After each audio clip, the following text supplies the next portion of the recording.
So we're moving on to our next application.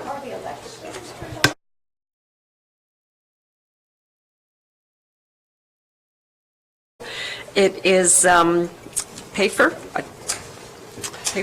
and that is, I believe, no, you're looking like it's Mr. Sharp this time. Sorry, I thought it was, okay, take it away.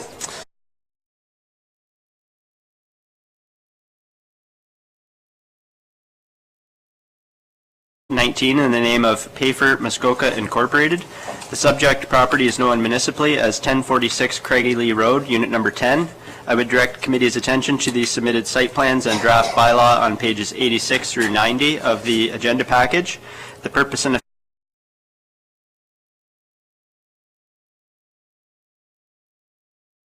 pump house and multiple docks are located on the property. A dwelling has been demolished and a new dwelling is currently under construction. The applicant proposes to remove the existing boathouses, docks, shed, and pump house and construct a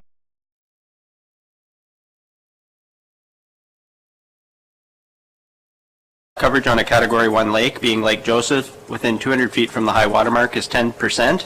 The applicant proposes to construct a two-story boathouse resulting in a lot coverage within 200 feet of the high water mark of 10.3%, or 7,177 square feet. The maximum permitted cumulative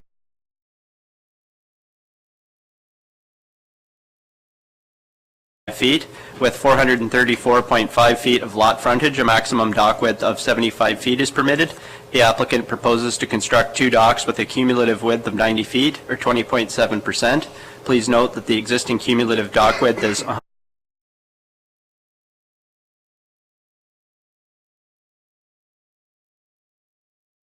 in length, and this dock will support the new two-story boathouse. The maximum permitted boathouse length is 50 feet on a lot with more than 400 feet of lot frontage. The applicant proposes to construct a two-story boathouse with a first-story length of 67 feet and a second-story length of 57 feet.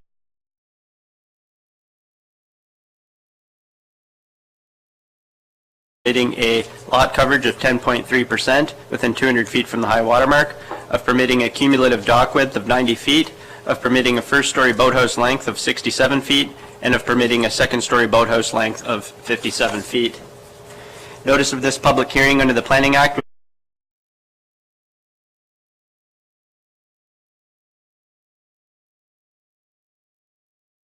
Planning and Economic Development Department, and the department has no objections and requests to be notified, and that is signed by Emily Crowder, District Planner. The second, third, and fourth submissions are by the Township's Chief Building Official, the Township's Public Works Department, Director of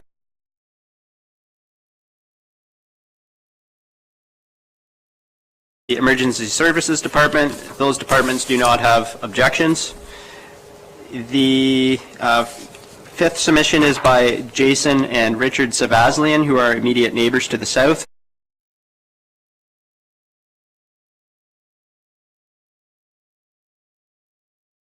An immediate neighbor to the north, and he has no objections. Staff have prepared a detailed report for committee's consideration and have no objection to bylaw 2019-148. Staff have no further comments at this time. I'm happy to answer any questions you may have. Thank you. Thank you, Mr. Sharp. Would the applicant or the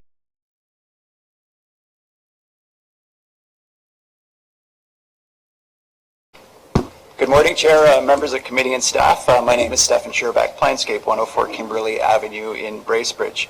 Planscapes are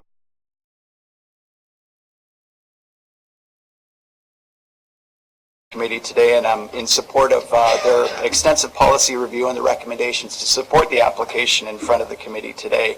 I just wanted to reiterate a couple of points, the three main requests or the intent of the application, as well as several of the recent or previous adjustments to address the concerns previously expressed by staff.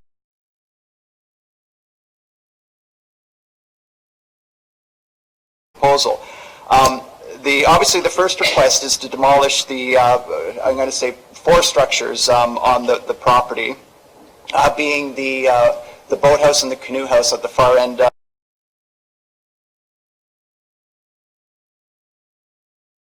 The center steamer dock at the front, which is a legal non-compliant.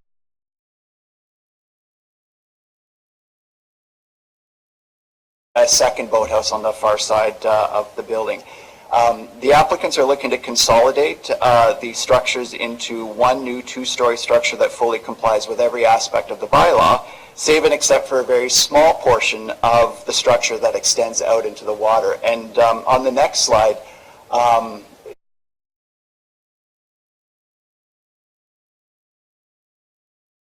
placement of the structures. The following slide, the next one, just shows the very small portion of the boathouse that is extending beyond what's normally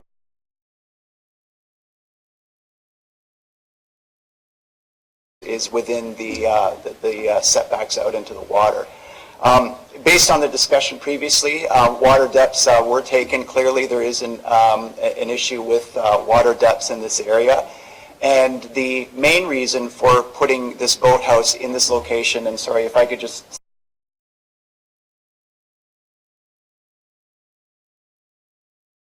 wanted to have the boathouse on the north end of the property. So with discussions with the neighbor, there were some concerns related to privacy. And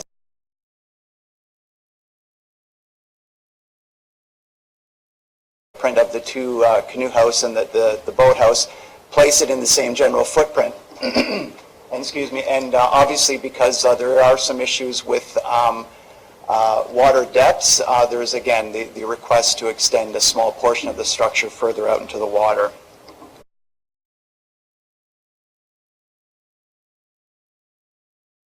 I've submitted letters of support for the development proposed, and essentially, as previously noted, the boathouse complex itself fully complies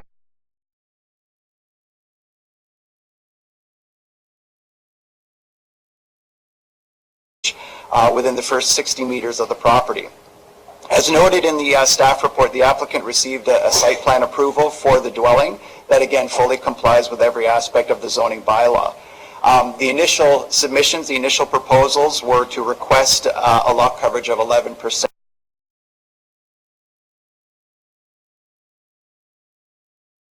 Decided to reduce the amount of development and come back with a proposal of 10.3%. It's important to note that the entire lot coverage for the entire property is still about 4.4%.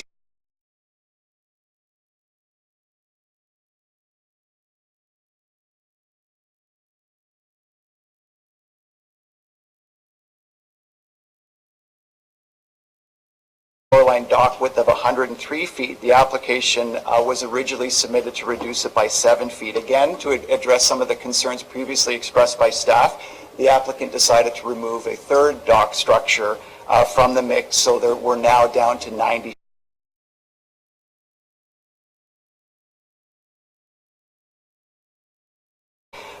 through the existing structures. On the final slide, that's just showing the setbacks, but on the final slide,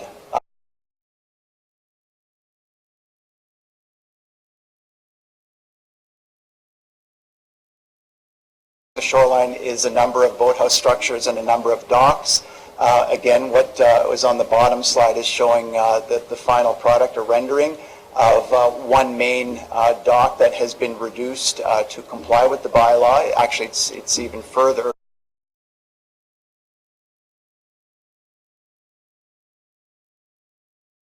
Two-story boathouse on the far side of the property, sort of taking away some of the built form from this property.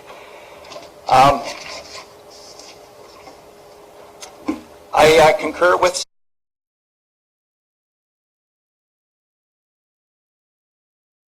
and most importantly, as shown on the slide, the proposed structures have less impact along the shoreline, from my opinion, than what currently exists on the property. If the committee has any questions, I'm happy to answer them. Thank you for your time. Thank you very much. Would there be anyone else who would care to speak in support of?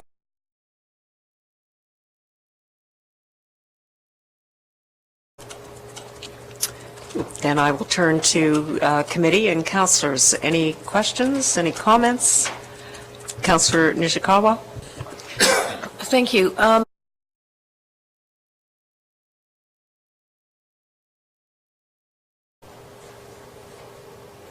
I think it's too bad those iconic boathouses are so, important and sad to see go. But I wanted to comment in the pictures that I looked at, because I have not seen this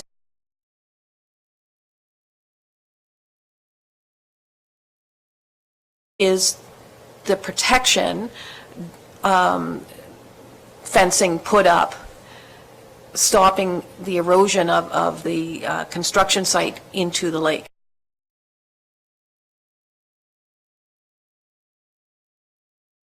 So I appreciate, those efforts that came forward. Comments from anybody else? Councillor Edwards? Yes, on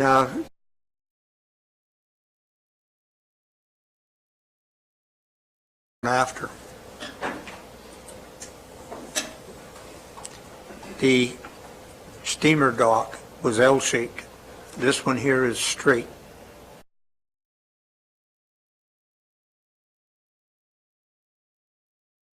Square feet of dock. And I thought we were trying to discourage that party areas over water. I don't have a problem with this.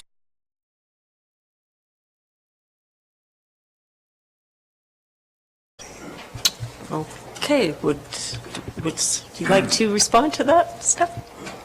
Thank you, through you, Madam Chair. You're correct. What you're seeing in the rendering was what was originally proposed. The concerns were expressed by staff, and the applicant has reduced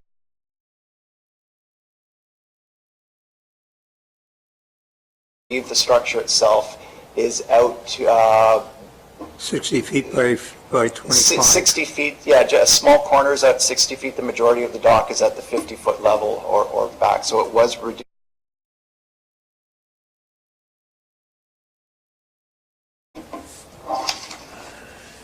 Thank you. Any other questions? Councillor Jaglowitz? Thank you, through you, Chair.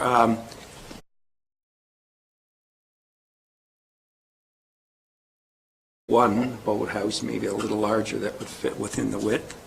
And the second one is, I noticed there's a pool, a swimming pool, and a sports court within 200 feet of the shoreline.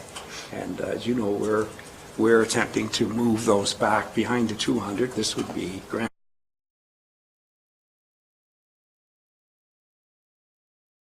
To move the sports court back behind the 200 feet. Excuse me, but I don't think that's what's in front of us right now, Councillor Jaglowitz, so I don't think that's a relevant question for here. We're dealing with the boathouse.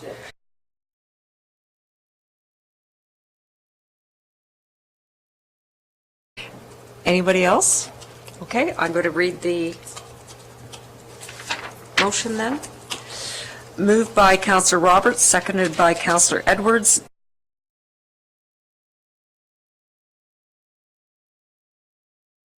(2019-148), pay for Muskoka Inc. roll number 4-19-034-01 be approved. Any discussion? All those in favor? Opposed?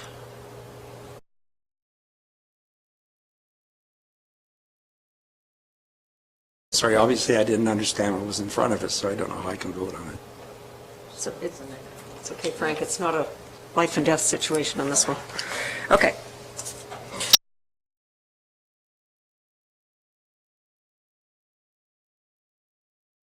Hope I didn't destroy that name too much. And this would be Mr. Allen, I believe.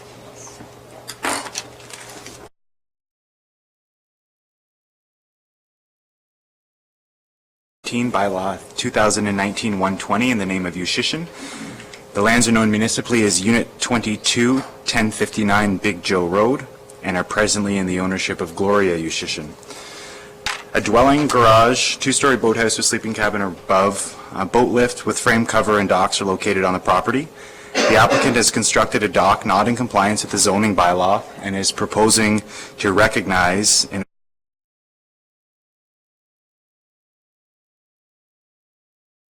to the maximum cumulative dock width of 25% up to a maximum of 75 feet. With 200 feet of frontage, this lot is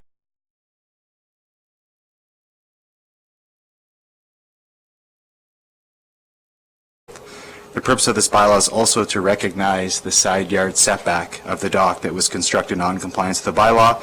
The bylaw requires a minimum 30-foot side yard setback, and the existing dock is at 17 feet. So in summary, this bylaw will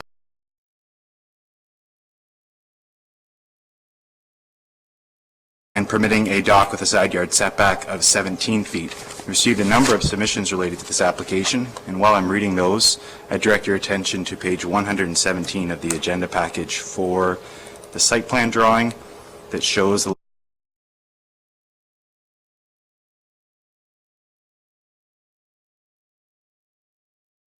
We have received comments of no objection from the District of Muskoka, and that's signed by Planner Emily Crowder. We have received comments of no objection from the Township Public Works Department, Development Services Department, and Emergency Services Department. We have received a comment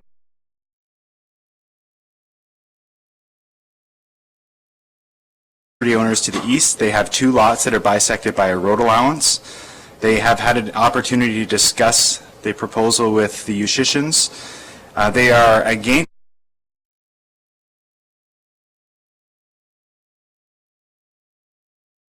adjacent vacant lot, and the extended dock may impinge on the future ability to develop or sell this property. However, they also note that this dock has been existing for several years now, and it is being taken out every autumn. They have no objection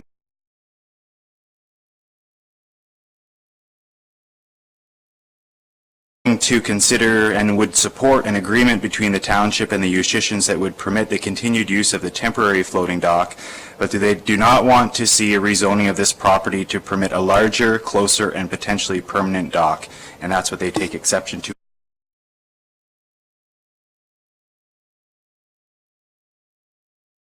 At Greenwood, they are owners at 1029 Avon Lane.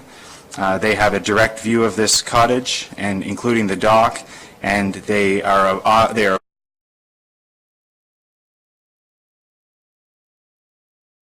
have reached the maximum limit.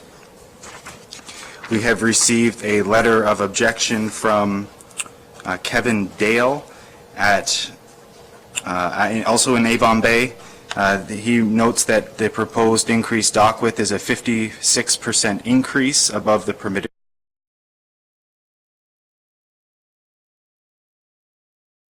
If this application is approved, it will take away from the enjoyment of the adjoining property owners and the use of their property. Therefore, it should not be allowed.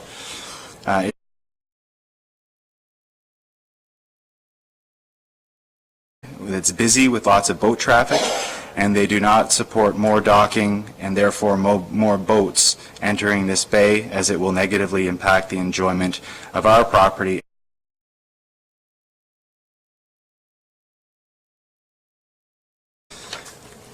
We have received a letter of objection from Gary and Nancy Gowdy. Similar to the previous letter,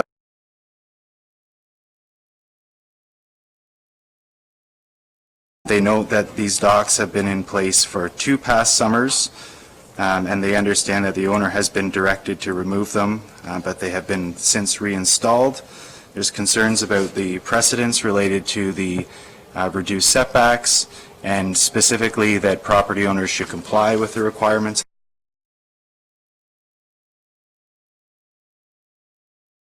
Rick Tomaluka and Linda Tomaluka, they're at 1035 Avon Lane.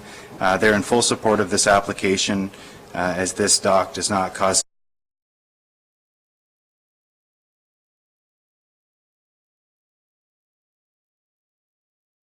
Thank you, Mr. Allen. Would the applicant or applicant's agent care to speak?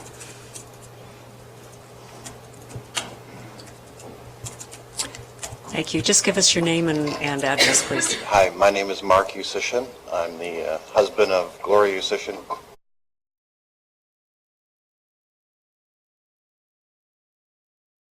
For a couple of years. There was no, as far as I know, it wasn't a complaint that brought in any this to to the township. It was, oh, I need to give my address. Is that right? Sorry.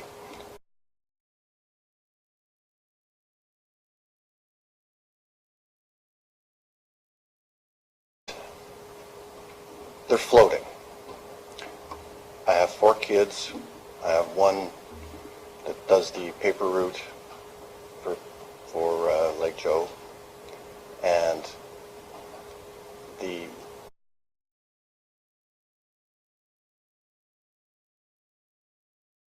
my kids are getting older. The docks have been in place for a couple of years. They're floating. I didn't want an amendment. I don't want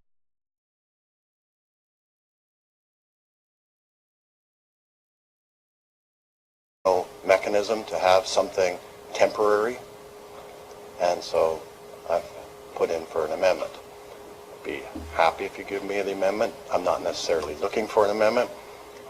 My intent was to have the dock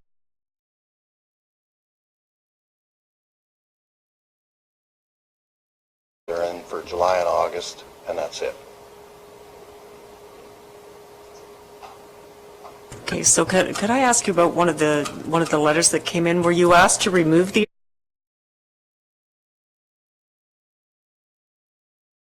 Yes. Okay. So but they're back again? I just want to be clear on what's happening here. Well, they're sitting there. They're attached. They're floating docks, and they're a couple of. I guess what I'm asking you is the township told you you weren't in compliance and you needed to take them.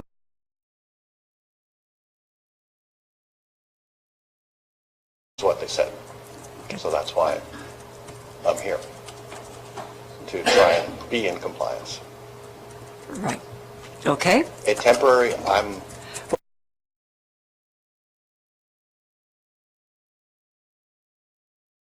That they are covering the water, they are in view of everything, they are part of the equation.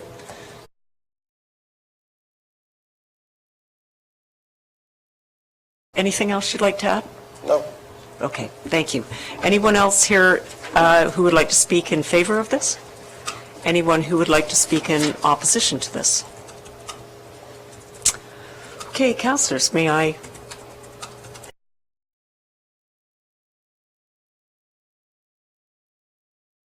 And I appreciate the dilemma for multiple boats. I have the same dilemma. But ultimately, at the end of the day, we have a 200-foot lot that's entitled to 50 feet of lot coverage.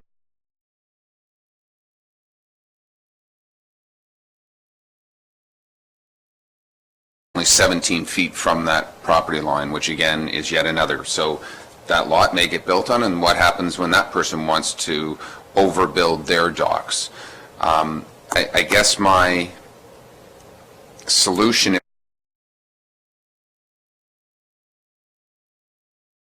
Ravenhurst Wharf, every dock down there is floating, so that doesn't count.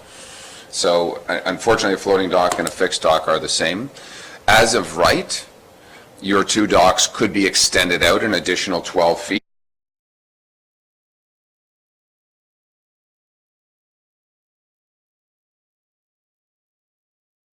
I don't have a problem with the boat lift on the side. I think that's fine, and many people do that. But I have to say I do struggle with adding yet officially 2 more slips on the side, which would allow 3 boats to park on the side of this boathouse. So I really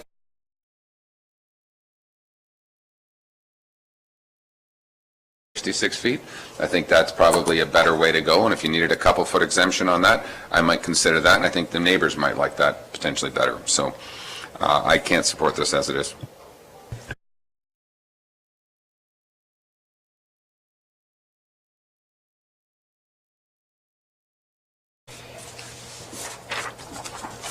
Okay, moved by Councillor Roberts, seconded by Councillor Edwards. Be it resolved that Planning Committee recommend to Township Council that ZBA-31/19, bylaw 2019-120, Ushishin Roll number 4-11-00.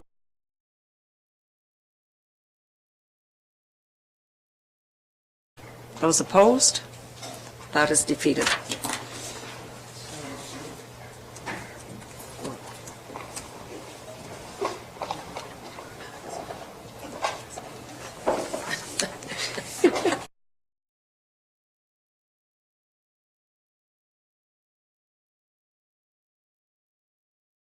And I believe that's Mr. Allen again. Thank you. This next item is a public meeting for zoning bylaw amendment 4319, bylaw 2019-149, in the name of Lakeland Holdings Incorporated. The land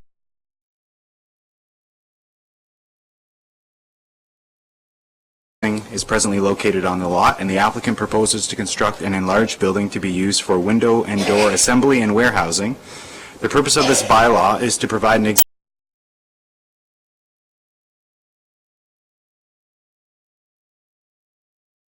rural industrial light.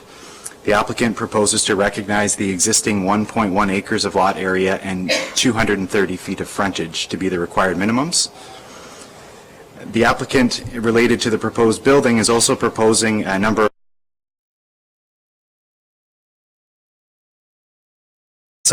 exterior side yard setback of 30 feet and the minimum side yard setback of 25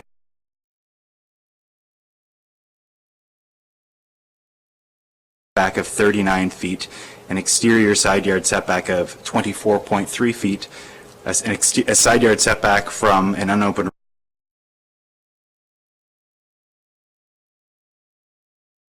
feet, and an exterior side yard setback of 24.3 feet. The purpose of this bylaw is also to provide an exemption to the main uses permitted in the RUM1 zone. The applicant proposes to include warehousing as an additional permitted use. The purpose of this bylaw is also to provide an increase in lot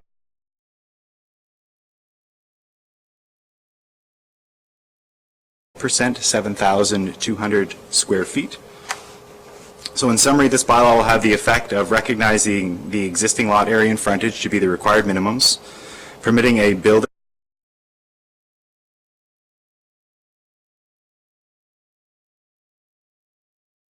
setback from an unopened road allowance, permitting warehousing in his additional permitted main use, and permitting a lot coverage of 14.7%, 7,200 square feet.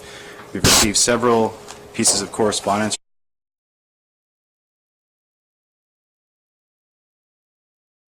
application and are requesting notification of council's decision, and that's signed Cassidy Fiore, District Planner. We have received comments of no objection from the Township Emergency Services Department, Township Public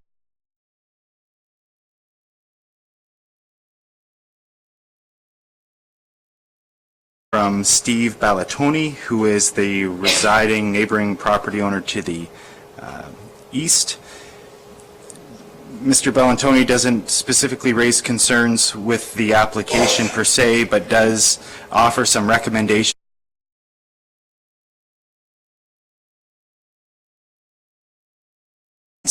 that crosses in front of the unopened road allowance and encroaches on top of, into his property. Also, it's noted that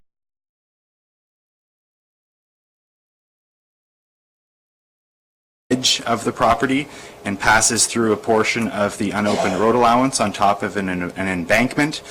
Mr. Ballatoni suggests that if this application proceed, the township to decide whether or not it wants to close this road allowance permanently and transfer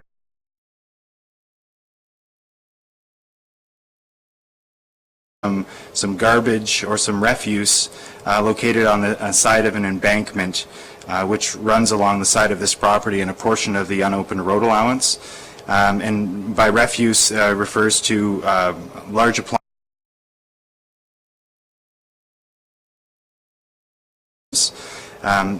There's a question of who is responsible to clean up this this refuse, and if it's the responsibility of the applicant or the township.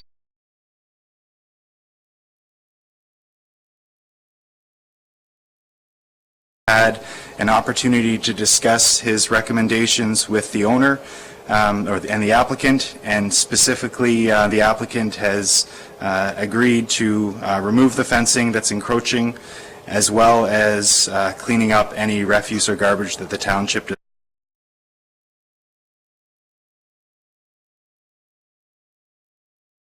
Objection from Susan Bast.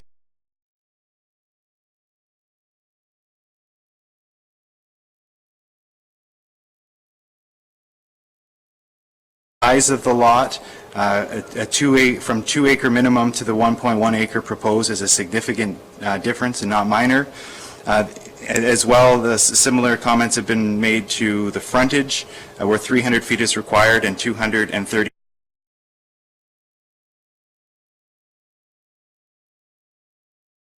The driveway along Highway 38. And then lastly, there's concerns about this property being in the middle of a quiet location of cottages.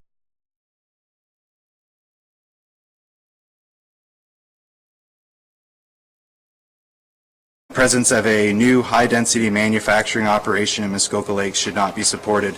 There's concerns about noise, and specifically the setback, reduced setback from the road can even further increase this problem. This is an area where cottagers come to get peace and quiet. A similar letter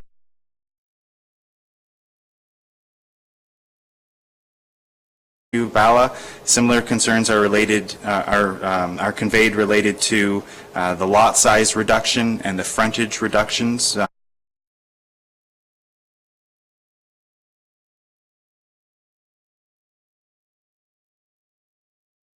Operation in this area, concerns about noise, and would like peace and quiet for cottagers.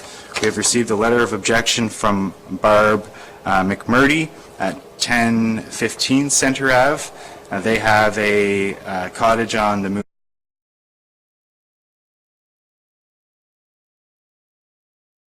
because of many cottages in the bay. The noise on Highway 38 is bad enough without adding noise from this project.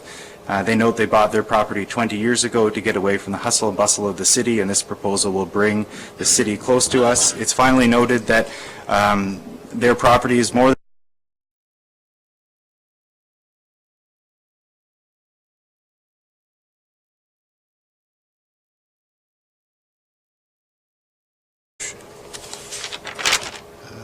136 of your agenda package for the proposed site plan drawing that shows the configuration of the lot as well as the building and the applicable setbacks. Happy to answer any questions you have.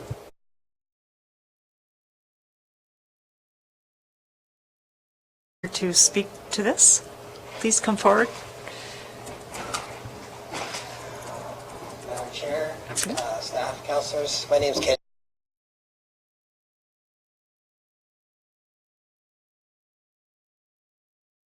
Building. If I get a pointer that I can use, just so that is that the laser? Don't look at it. Okay. Don't look at it. There's a little button on the side. Oh, there we go.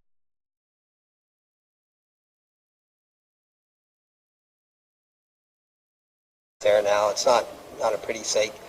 So this building here, the setback to build this building out in this, or sorry, where am I here? Right.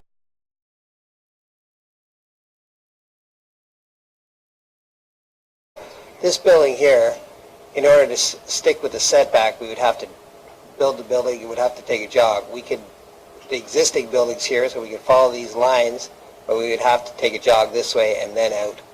And then we want to go 10 feet this way, so we'd have to go another jog.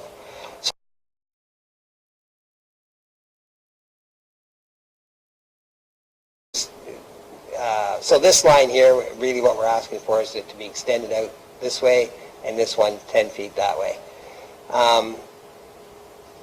To just specifically Steve's objection to the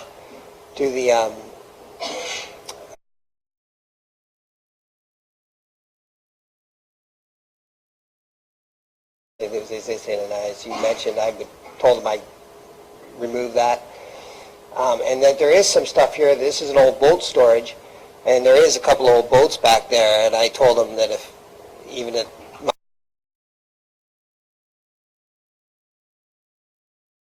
we have machinery there in the spring. As far as the noise goes, we don't make any noise.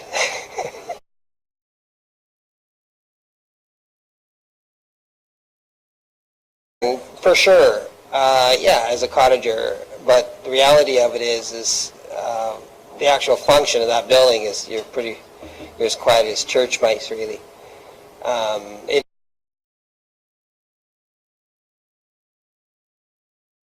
There is some assembly going on there, but there's not machinery making noises.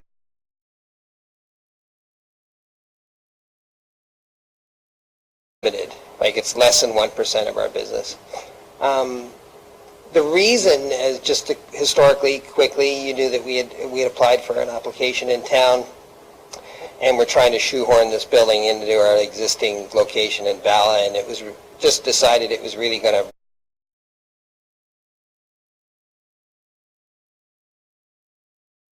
10% coverage, and we were at 5,000 square feet, and then what actually happened is just a distribution opportunity came up, and we seemed to be growing, and it just wasn't, the building was just not going to be big enough for us. It just wasn't.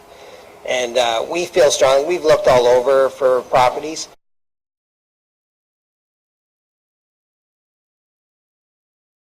Obviously convenient. There's 2 jobs hinged on this building being built, and they're not $14.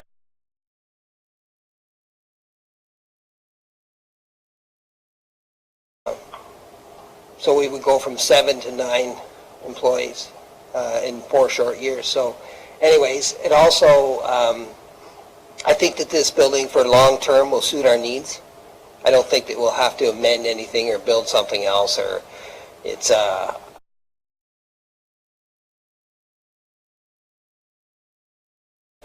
any questions by council?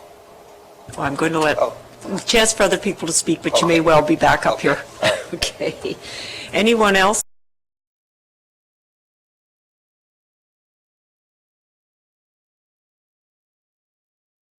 Please, okay. Whichever one of you would like to come forward. My name's Graham Bell, 1096 Muskoka Road 38, and my neighbors here are also right on the same road directly across from this, like literally.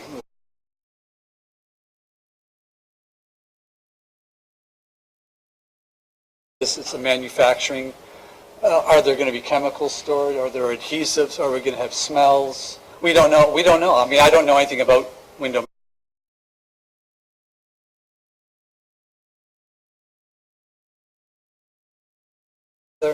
I don't know. Am I going to hear saws working to assemble, cut aluminum to put things together? I don't know. But we are literally right across the road from them.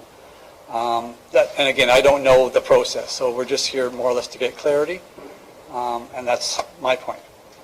Okay. I'm Valerie Swacco, 1096 Muskoka.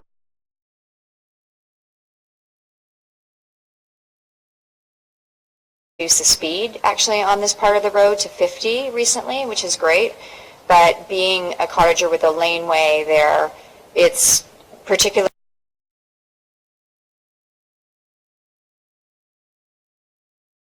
on that, parking, traffic coming in and out, how is that going to impact the traffic on that stretch of road specifically?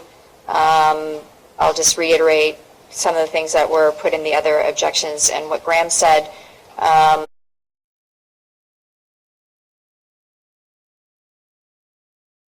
Different than assembly, so perhaps we could have that explained to us. And yeah, we just, I know this zoning was specifically about the setbacks, which I am concerned about, and I know some of the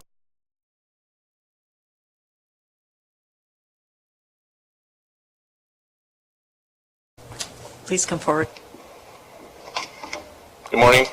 My name is Christopher Corkill. I'm the owner of the cottage directly across from this property at 1090 Muskoka Road 38, POC 1A00.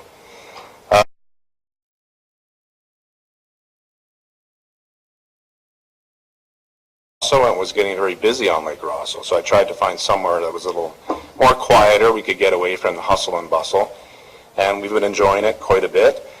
And I did acknowledge that there was a boat storage building across the road from me, and knew that I've been cottaging for 30 years, and yes, it would be busy.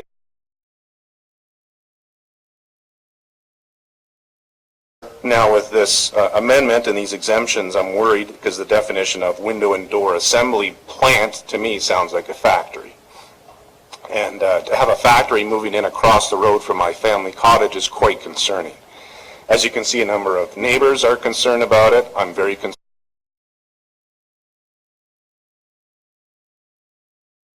2 acres to build an assembly plant, then I think you need 2 acres to build an assembly plant. They have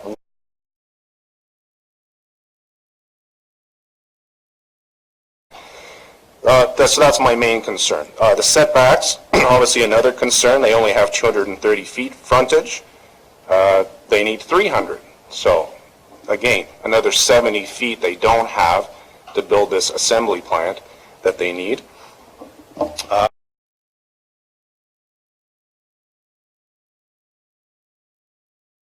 Entrance for a reason. It's a dangerous area.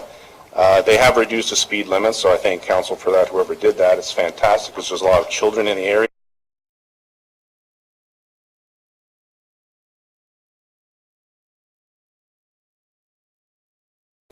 So putting a plant in there, having a lot of trucks moving, I don't know what types of hours they can work, moving in and out is and also a major safety concern I would have a concern over. I'm not going to go on too long here because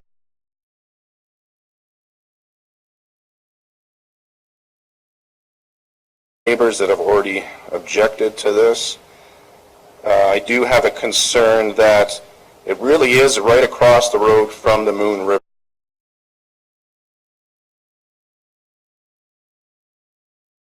Water, or noise, as you know, does carry over water, so not only will it affect my cottage directly across the road, but the noise will carry, and quiet like a mouse, there's going to be cars going in and out of this property, so there's going to be noise.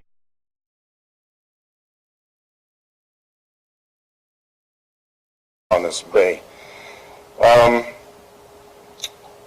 I feel it's going to devalue my property. I mean, the applicant here said that he didn't want to do this in Bala because he didn't want to ruin the aesthetics of Bala. He just said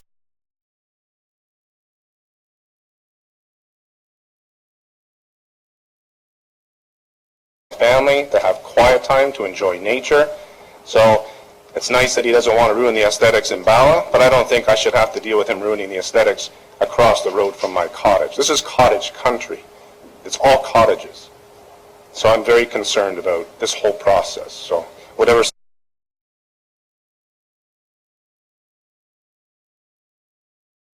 Anyone else who would like to speak against this application? Okay, so there's a chance to come back and rebut what's been said, or perhaps I'd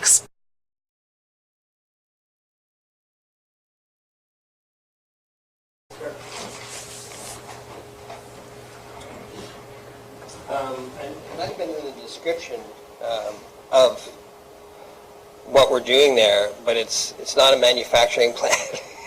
It's just storage.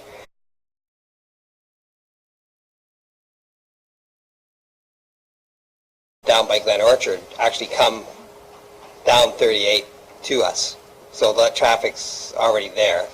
And I understand the concern. There is no chemicals. There is no loud machinery.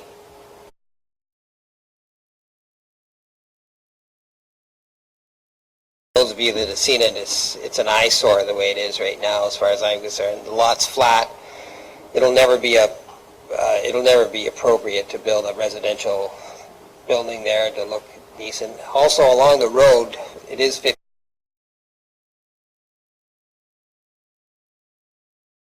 Down that portion of the highway, there is a large, it's actually going through a rock cut right there. And it's quite high on the Moon River side. And it creates a natural burn.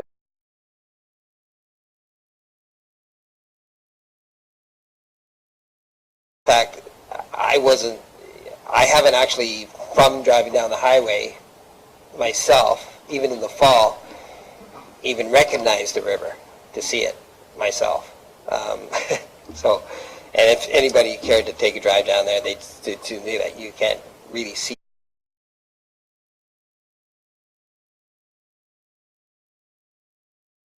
does create a natural protection zone for the, but to address the noise specifically, it's not like there's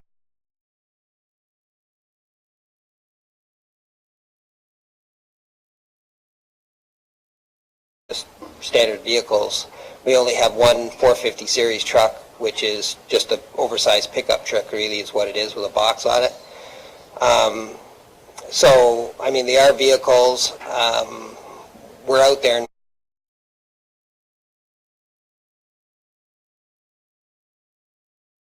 Objections at this point. So I would say that the traffic increase there is minimal for increase from what it is now. Can I ask for a little clarification here? So I know it's storage now, Yep.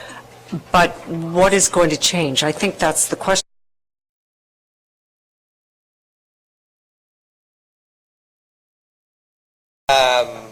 The only thing is once in a while, two windows will come separated because they're just too big to ship on a truck. And so what happens is they just basically get mauled together, and there's a little aluminum strip that gets tacked onto the front of it and a wood strip on the inside, and the staple gun just staples it together.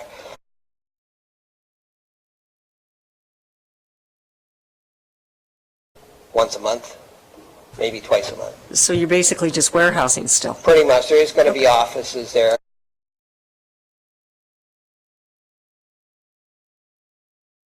Contractor functional displays there for them to look at, yeah, that kind of thing. That gives me a better idea. Yeah. But for what we're doing now, really, it hasn't changed too much, and we don't work at night. We start at, 7 to 8 in the morning, and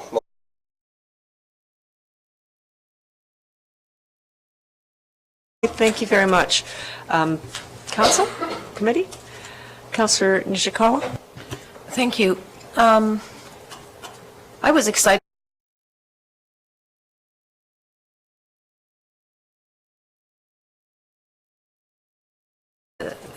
Our year-round residents need employment, and many of those can't afford to be on water. They can barely afford housing as it is right now. So when someone comes forward to create jobs for year-round employment,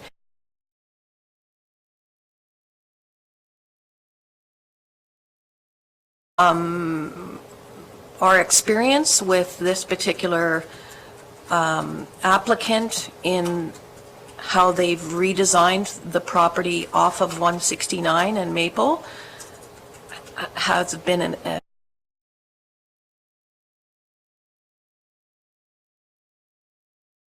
job creation in our township.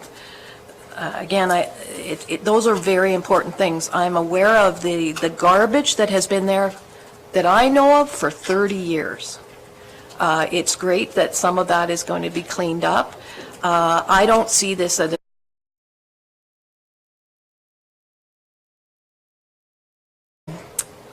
I would suggest that looking at what this applicant has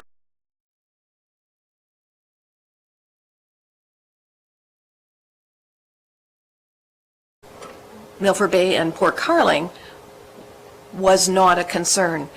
I know we moved forward applications off of Evilly that I had concerns about, more environmental. I don't have those same concerns here. So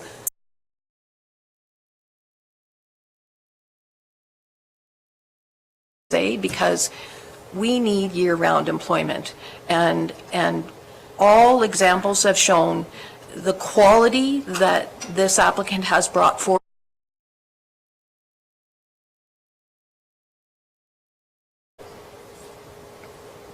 Thank you. Anyone else care to comment? Mayor Harding? Thank you. And I respect the neighbors. And when you see something that says manufacturing plant going in beside my cottage and across the road,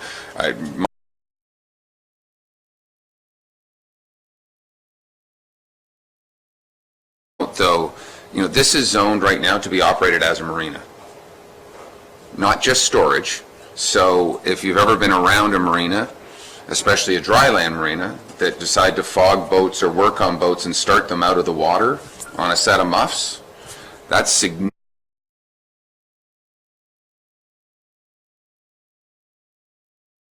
Here. We do know as I'll call it an eyesore, as you drive into Bala every day, into your own cottages, devaluing the property, that an outside, a new building, a new cleaned up yard, everything else. From a point of reference, you probably don't even know that it's there.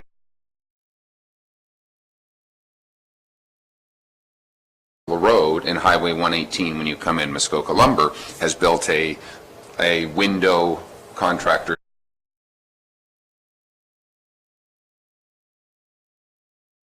from.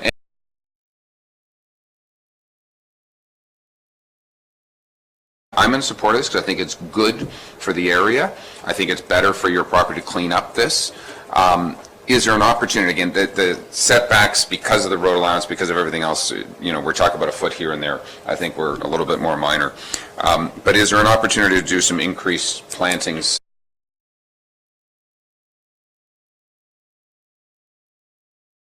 Internal facility than an external come in retail, Home Depot, trucks and trailers coming in. It's really, I think the contract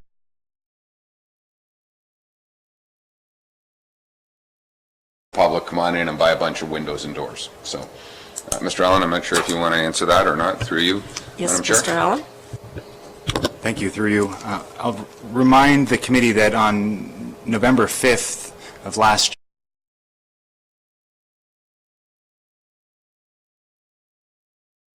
year, there was a discussion specifically about plantings along the roadside. There is a rock cut there, and the soils are limited.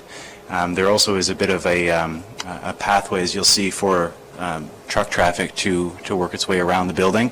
There does appear to be some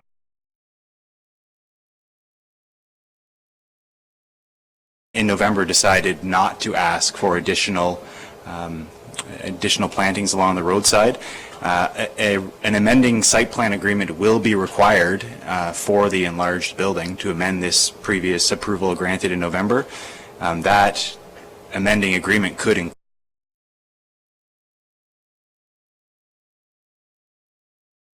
was there's a set of hydro lines that run along that portion of the frontage, so selecting the right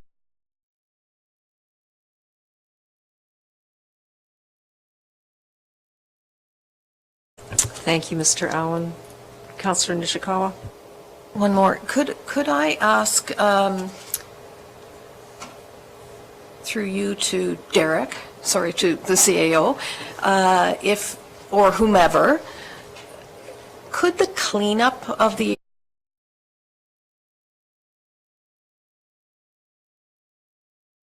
lands in this area, so we know there's a lot of dumping that has happened, could our staff look at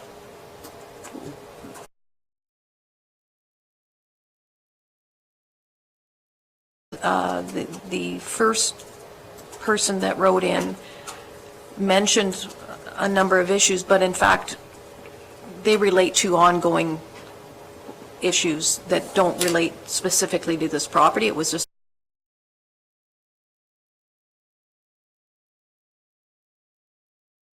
a little bit concerned about when moving fences and all of that sort of thing is that Mayor Harding might remember, so this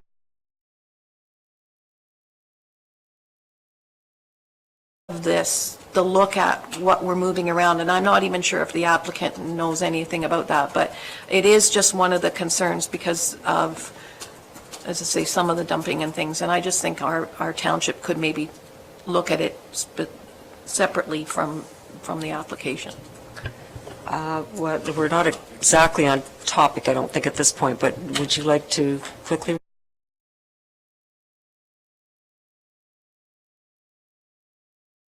Committee wishes to have staff investigate that. That's something that we could do. I note that given the season, it'll be some time before we can determine location.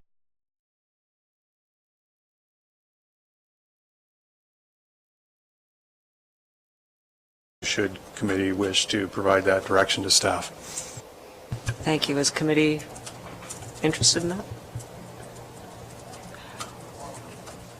it's always lovely to have things cleaned up long-term, but yeah, Councillor Nishikar? I think what my concern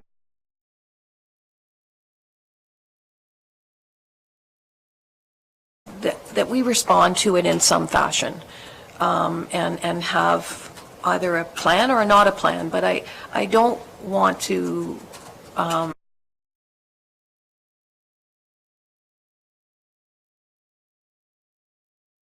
we can, because, I mean, it is a concern, and I just feel that we have an opportunity whenever that happens. I just don't want it to just fade into the distance. Thank you. So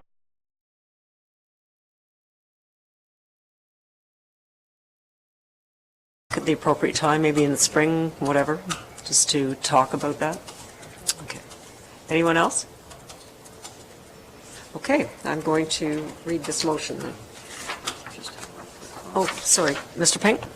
Just one comment based on the concerns we've heard.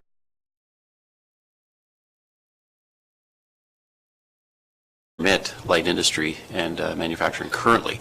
The application in front of you is because the lot is undersized, and also to add warehousing. Right now, the way the draft bylaw is worded, it would recognize the property as a building lot, and cognizant that the current owner has plans that seem agreeable.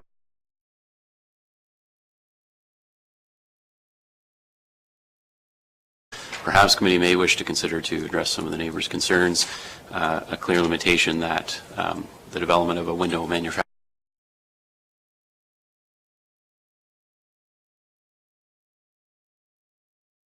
in the future proposes a different manufacturing use that may not be as compatible. That would have to then come back to committee and the neighbors for comments. Just something to consider. Thank you, Mr. Pink. Would we like that added into this motion? Can I have a...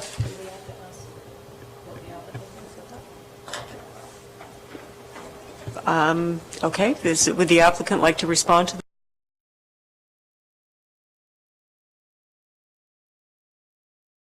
I think that it was mentioned that the use of this property is zoned properly. That's not really what's on the table here. Yeah. So, I mean, one of the reasons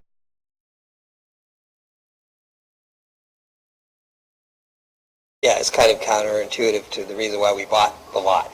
Yeah. Okay. I think you answered that. Oh, one other thing. Just to talk about the fence, is the issue of the fence. I see us taking the fence right down. I don't know.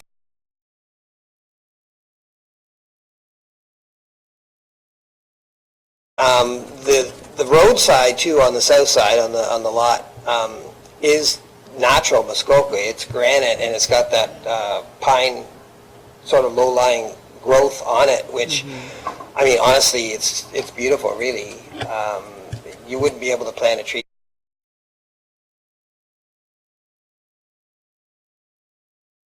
You did, yeah. Okay, thank you. So unless I get any feedback, I'm going to read this as it sits. Okay. Moved by Councillor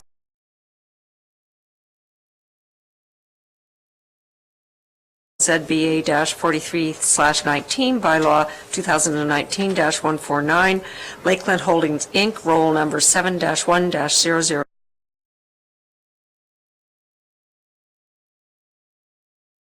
That carries. Mr. Pink, please hop in. If committee could provide direction whether the site plan could be delegated to staff, considering we've heard that today. And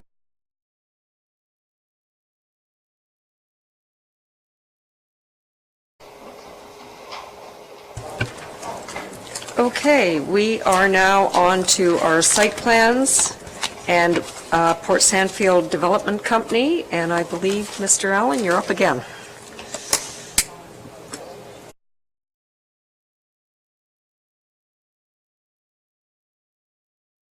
Has made a request specifically for a property on 1008 Elgin House Road.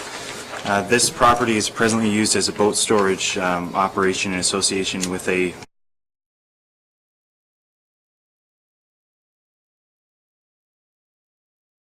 Remove the phasing requirements that were associated with a site plan agreement that was passed in 2009, and to specifically remove the requirements.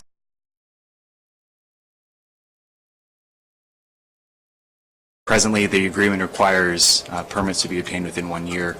Almost 11 years has passed since the approval of the original agreement, and the applicant is here to speak to their request, but I understand it's allowed, the proposals to allow flexibility related to business operations which are tied to the market.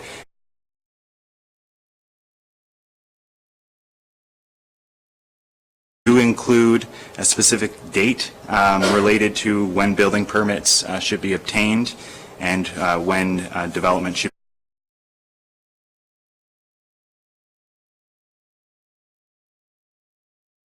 after a certain time period is passed. Happy to answer any questions. Thank you. Thank you. Would the applicant, or here comes the agent? Okay. Thank you. Thank you, Madam Chair. Members of the committee, thanks, Mr. Allen, for the introduction. It's a very brief amendment to an existing site plan agreement, as Mr. Allen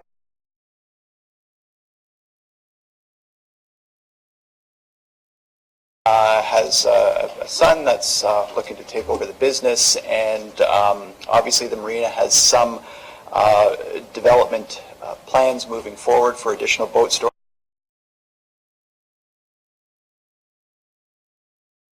One of the committee is to remove the timelines, and I completely understand and respect staff's opinion and the municipality's perspective to have a timeline in place.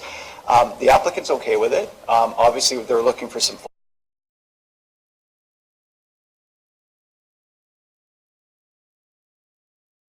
3 years is fine. Is there an opportunity to go to 5? And if not, if after 3 years that some of the buildings have not been constructed, perhaps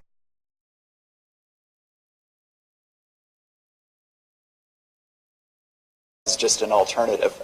Nothing is changing with the proposal. What was previously approved is in place. The phasing was in place to address a neighbor's concerns. They have since purchased the property from the neighbor, so obviously the concerns are in place, and I believe staff are recommending support for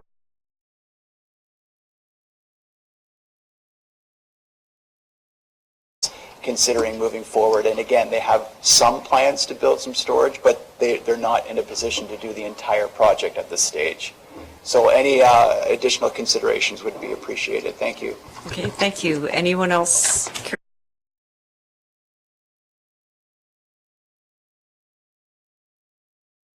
Any questions, councillors? Councillor Edwards?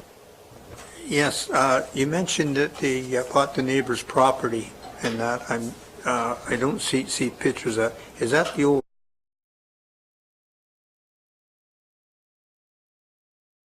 Heritage may want to look at that at some point. I don't know what their plans are for it, but it should be, and that brought to Heritage. Well, that's not on the table right now, though.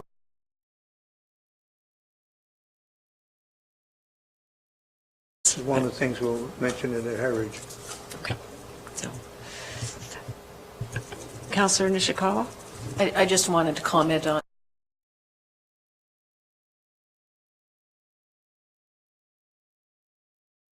a request to change that building, that would come forward and Yes. noted on a future application. Yes.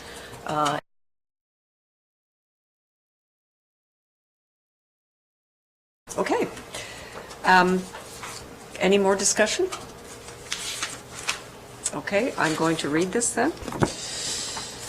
Moved by Councillor Roberts, seconded by Councillor, that must be Jaglowitz.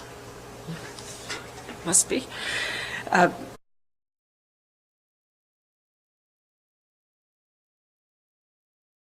Sandfield Development Company Limited, roll numbers 4-10-01, 7-0 or /017-01, be approved subject to the following amendments. Section 4-2 of the agreement be amended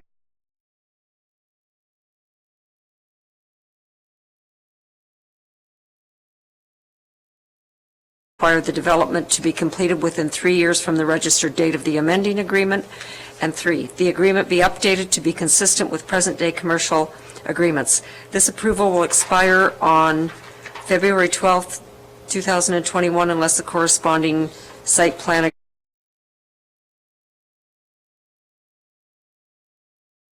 the phasing. Okay. Okay. Any comments? Any? Councillor Roberts? There was a proposal to, if they wanted to extend it to 5 years, they'd come back to staff.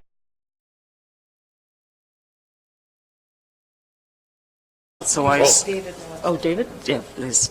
I think I can just clarify for committee and perhaps the applicant. The way the agreements are worded, it does not automatically expire at 3 years. It's just at the township's right we can. So typically how it's administered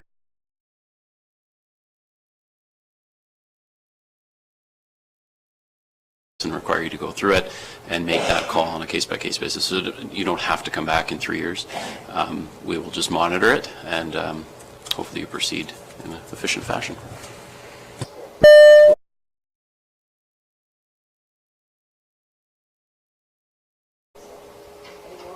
Any more discussion? Okay. All those in favor? That carries.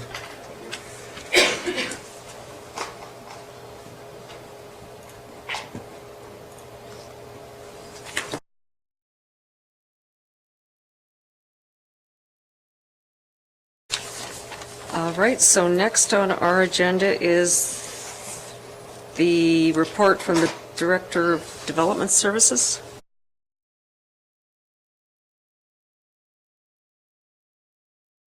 Oh, okay, great. All right, we're going to bring up our director. So right now we're going to move to item 11A, which is Muskoka Lakes Golf and Country Club, and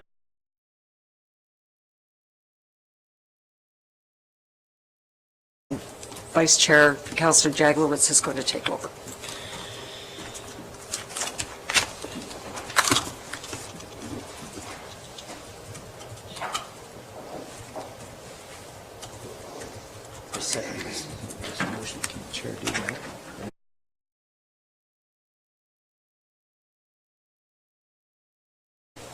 Thank you. My name is Frank Jaglowitz. I'm Vice Chair, and I'm acting in this capacity for this matter. Mr. Allen, would you like to proceed? Thank you. I'll refresh committee's memory a little bit. This app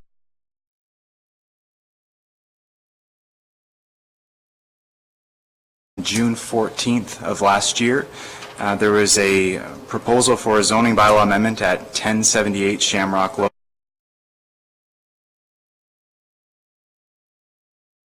I'll briefly summarize the initial zoning bylaw amendment, the contents of it. There was a proposal to rezone the property to commercial open space and also to include a holding zone, and the holding zone was not to be lifted until all of the existing structures had been removed with the exception of the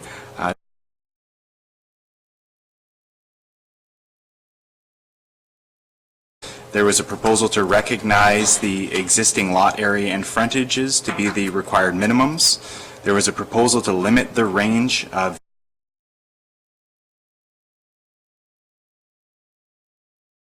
private park.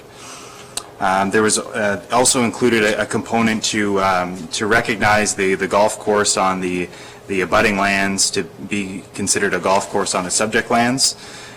There was an amendment related to the uses that are permitted within the boathouse, specifically a private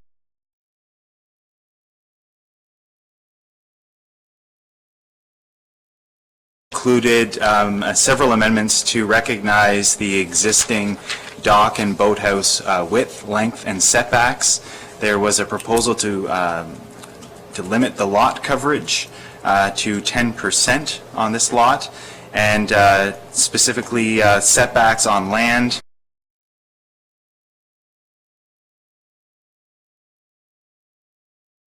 Exterior side yard.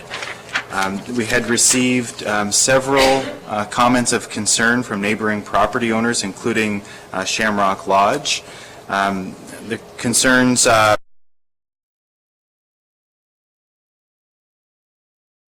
went through a lot of the submissions was a lack of detail related to the proposed plan.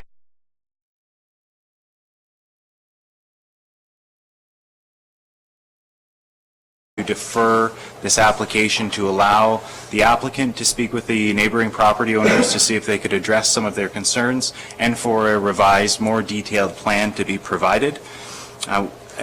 More details were provided. Actually, I should back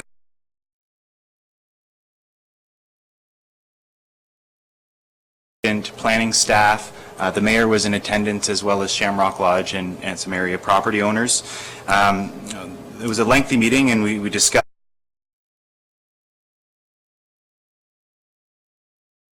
aspects that could be easily addressed, some which could be addressed through private agreements, some that could be addressed through amendments to the bylaw. So subsequent to that October meeting, a revised plan was provided by the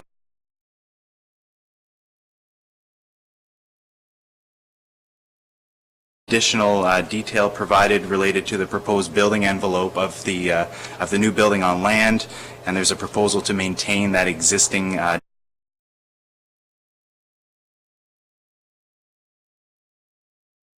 This is from Stephen Fahner, planner with Northern Vision Planning, and he represents Shamrock Lodge, as well as Tom Rennie. Is that the... Sorry, Tom Rennie was in attendance at the meeting in October.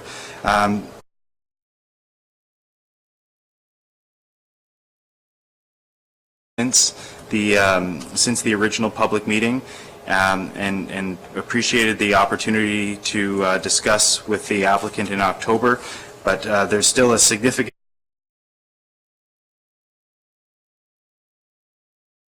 Lodge's prior approval to have an accommodation unit in a boathouse in close proximity. Their client would like to see the boathouse removed along with other buildings on the property, and only rebuilt on the easterly side of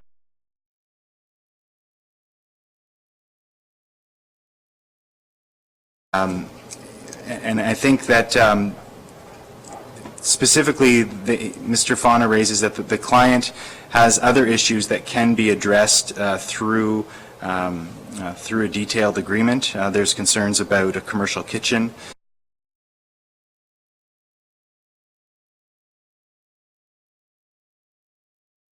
style, and that the holding zone should be expanded to incorporate tree plantings on the old septic system, fencing along the lot line, stormwater management details, architectural drawing.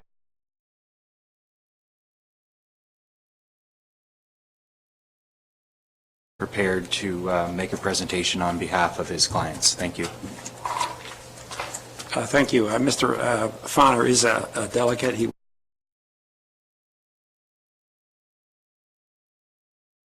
We need to listen to Planscape first. Should be the applicant, the agent. Oh, I'm sorry. I guess I'm listening to the applicant, or the agent for the applicant. You're absolutely correct. Please come forward, Stefan. Thank you, Mr. Chair. It's still morning. Good morning. Members of the committee, Stefan Szczerbak.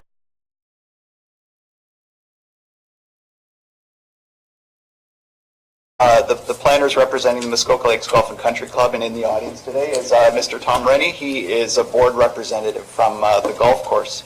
Mr.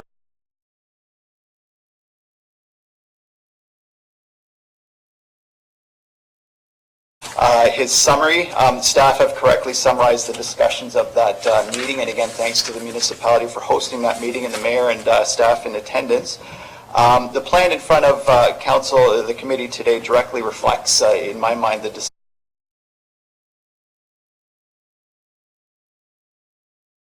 that detailed design would be appreciated, but in this instance, putting it forward a concept was important for a number of reasons.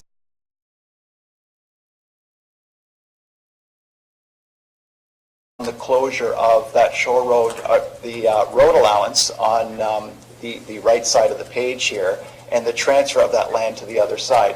Obviously, it includes an area of land. The application is looking to permit a 10% lot coverage, which is standard for a typical residential.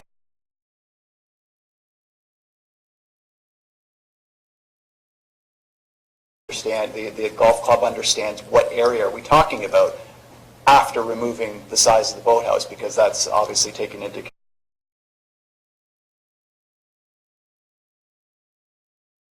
many of you who may have been involved with the board of directors, it's very difficult to come forward with a concept unless they know that something is being approved or somewhat supported, you know, that the train has left the tracks, and that therefore that the golf club can start investing some time and money into looking at the detailed design.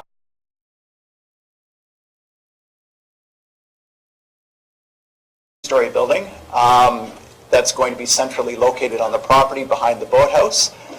They're showing some parking areas, some light standards. The plan itself will include a fence.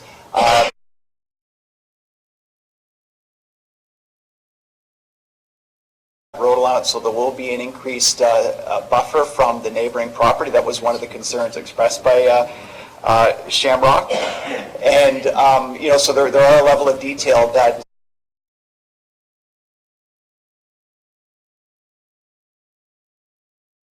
is happy to utilize the holding zone on this property. There'll be a number of items that are required that are in excess of what was originally suggested. So the hold will include the closure of the road allowance to transfer, which obviously will take some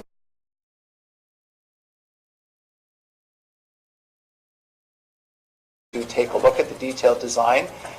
Going through the golf club and through the board of directors, there's another opportunity for the public and the members to see what this detailed design is going to look like even before it comes back to council and committee. So there are a number of opportunities.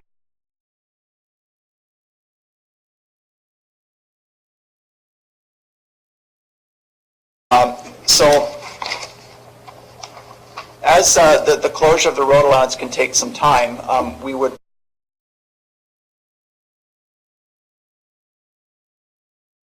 the owners of the golf course are happy with the recommendations that are listed in the report in front of you, including the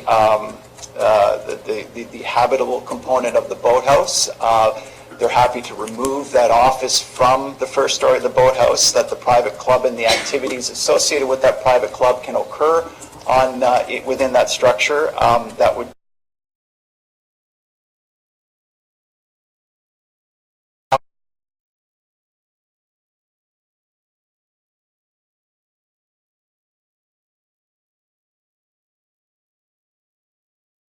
existing cottages and a bunkie and a garage, and decommission a septic system on the property. It's going to be replaced by one 2-story structure.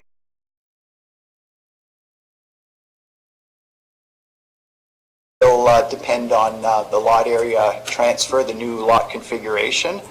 The proposal, as shown here, will include a privacy fence. It'll maintain some existing natural tree buffers between the two.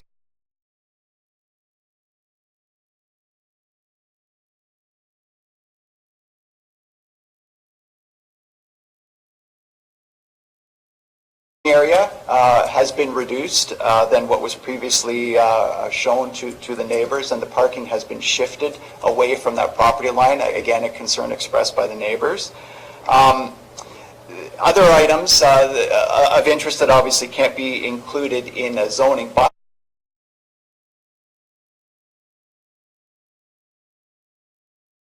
Concerns.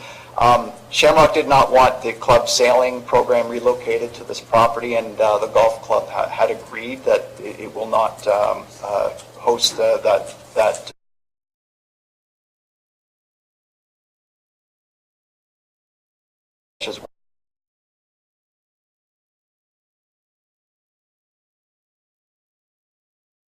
for the mooring of boats or the boat parking. Save and except for a small tinny, a chase boat for the sailing program. They'd like the opportunity to just sort of keep that on the right side here for that for the safety reasons. With the alignment of not providing boat parking in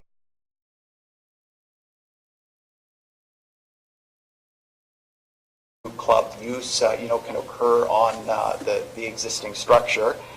And again, that follows the concerns that were raised at the meeting.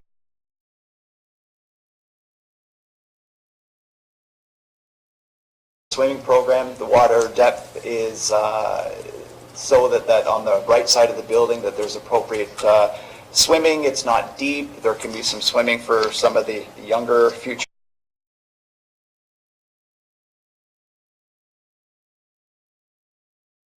So as a result, the golf course again has agreed to enter into a private agreement to address these concerns other than the zoning.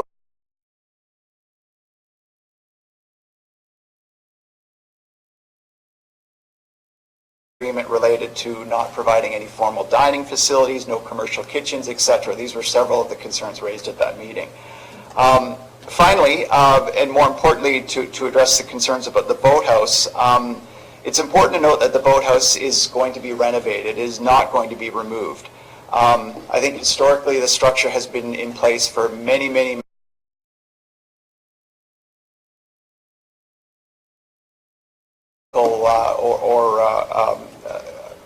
they're not going to consider moving it at this point simply because of the size and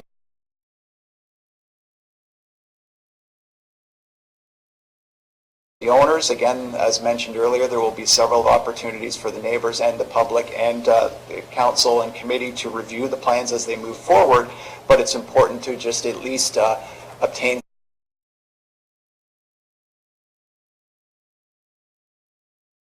allowance to transfer so that they can get into some detailed design. Therefore, it's my respectful submission that the proposal continues to fully conform to your official plan. This opinion is shared by the township planners in their staff report. I want to thank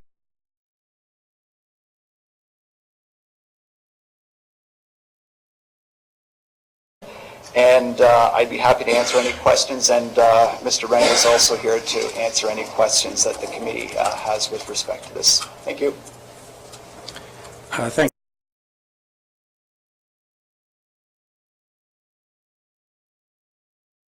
Fahner, would you like to come forward?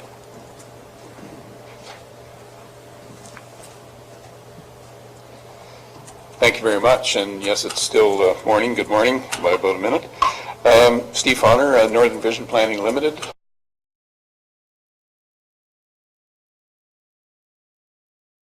I do have a PowerPoint presentation, I think, that's there, but I won't go to it right away. I've got a few points to make before that, and I will try to be brief. Firstly, yes, we had a meeting in October, and that was certainly a benefit, and it's great to see that now we have a site plan that we can talk about, because we certainly didn't before. And I did note in a letter that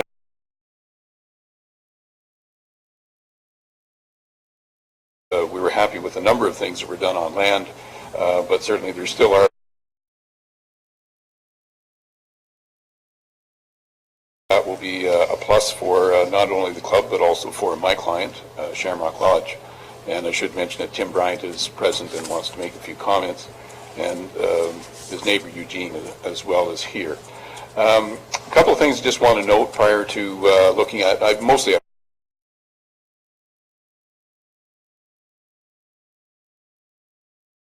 excessive. We're just, my client is concerned that that will actually be used to for the waterfront landing function of the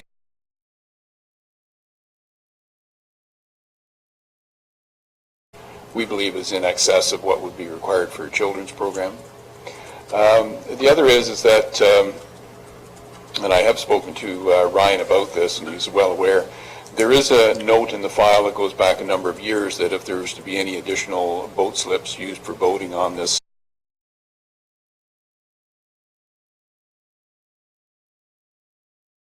particular case, it has been indicated that it won't be used for boating, for mooring of boats, that being the boathouse and dock. So that may be a moot point if in fact it's not going to be used that way, but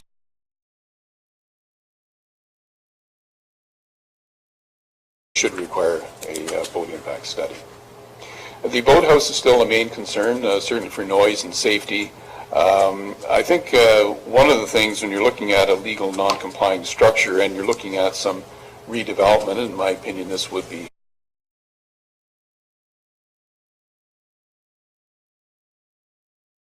improvements. How can we improve that structure? And I think that that really needs to be looked at. How can this be, my client would love to see it removed or moved entirely, but can it be reduced in size in any fashion? So I think that that really needs to be examined.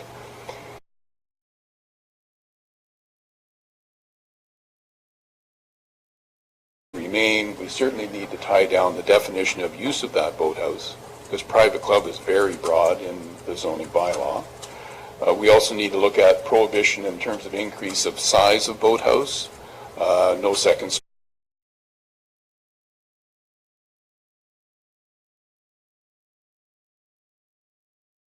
docking, and further define exactly where the swim area is going to be with and have a buoyed off area.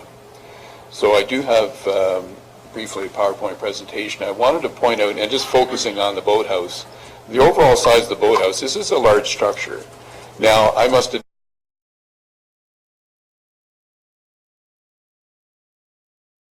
at a boathouse structure that is in the neighborhood of 3,700 square feet, so it's fairly large. The width is almost 65 feet, which, as it previously was a WR1 zone property,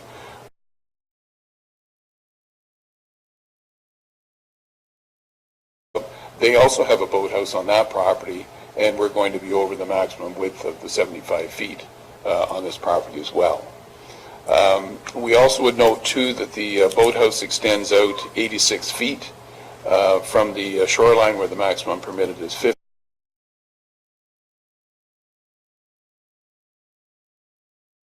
And closely, you'll actually see that what my client sees is an extension out well over 100 feet out into the water.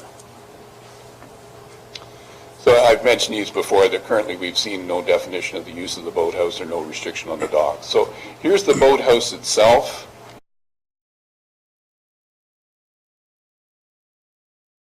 Back of a pontoon boat that is actually Shamrock Lodge.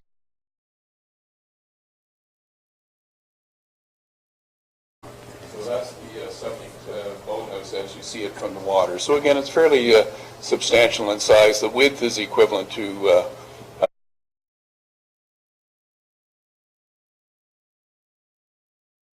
Lodge. This was taken this past summer in July. Shamrock Lodge is to the right, and this again a little bit closer. So you can see from, I'll just go back just a moment. You can see from this, it almost would appear as though there's an association of this boathouse with Shamrock Lodge, when in fact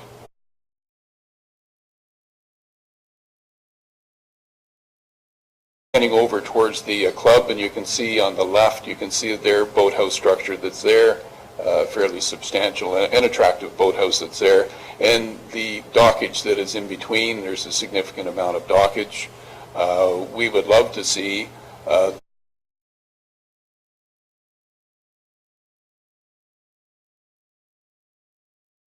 for my client.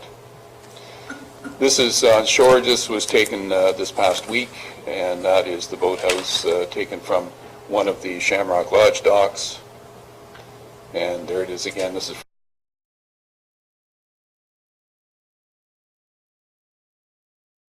so we have no objection to the land exchange.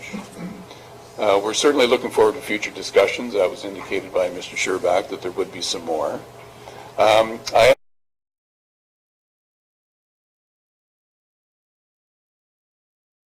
appear as though you're being asked to pass a resolution that would recommend to council the approval of the bylaw, subject to a number of things. I was hoping that today's resolution would be just specific on that road allowance, that you recommend that the road allowance be considered for an exchange, and we have no objection to that.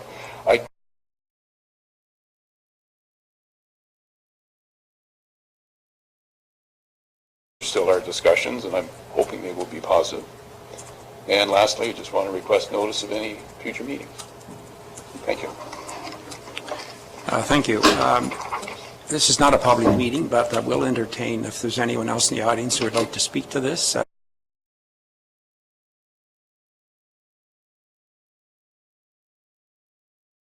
Whatever you guys. Okay.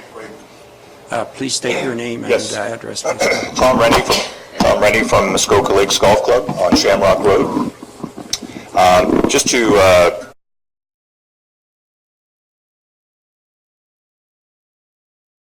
meetings and where we are today. I was part of the meeting on October 17th, and it was a very good discussion. I know that Eugene, the neighbor, was here, as well as Tim and Gary Bryant, myself, Ryan, David, and others. And I think we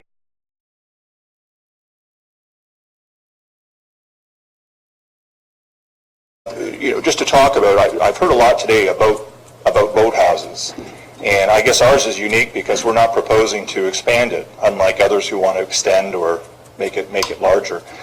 The boathouse currently has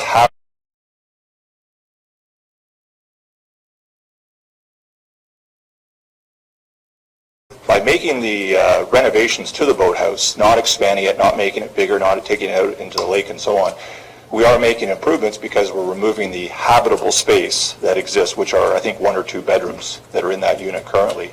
Plus the fact it does need some work, but I don't think it's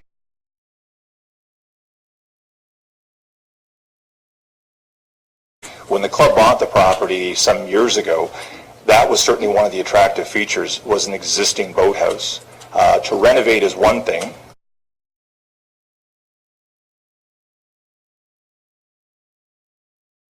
Is calculating that if it was a $500,000 cost, the membership, 1,700 members, would probably have to be assessed at least $400 or $500, and I just don't think that's.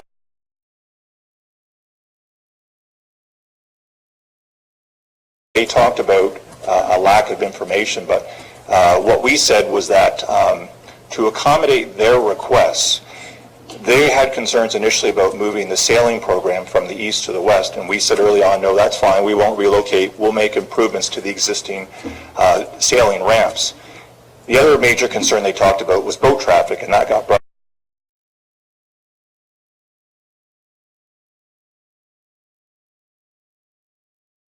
so that we can make the point of saying that there won't be any boat parking or boat traffic. We're not even going to allow boats to tie up at this facility. So this is an incredible accommodation.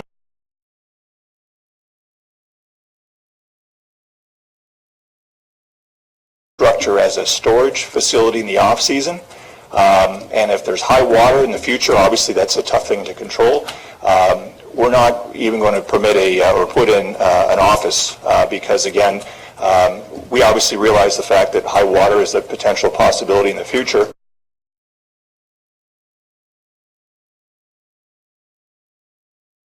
Insurance, but obviously it doesn't want to put things like an office in there, computers and so forth that could be damaged as a result. Also, I'm happy to hear about the support for the land exchange. We've also agreed to put in a privacy fence, which has been noted as well.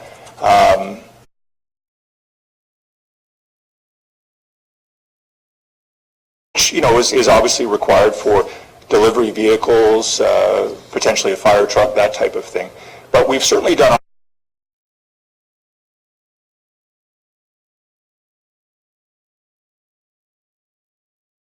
that. We've certainly come a long way in terms of addressing those matters. And obviously we're hopeful that we can move ahead, albeit with a hold provision in place.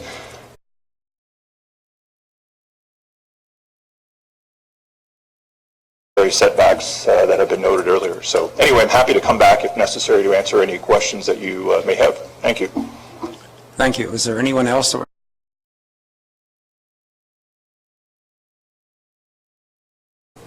Same drill, name and address, please. Good afternoon. My name is Tim Bryant. I live at 1090 Shamrock Road, and my family owns the Shamrock Lodge.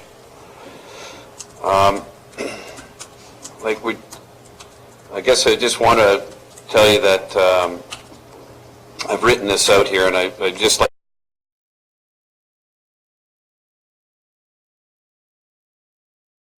Barry Harding and the town councilors. Good morning. My name is Tim Bryant. My family has owned and operated the Shamrock Lodge for the past 40 years, and in preparing for this meeting, we have been struggling to find the most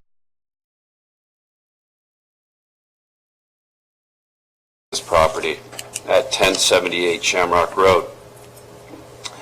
As you're all aware, we are very passionate about protecting our guests and providing a safe location for their family holidays. And these guests have become an extended part of our family.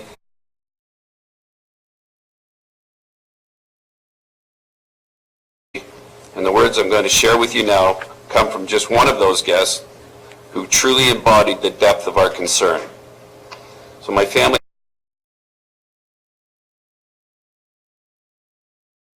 exceptional stewards of the land they inhabit and the neighborhood in which they operate, and they have provided a welcoming experience for guests for decades. The property in question, 1078 Shamrock Road, is currently zoned residential, which I believe is important.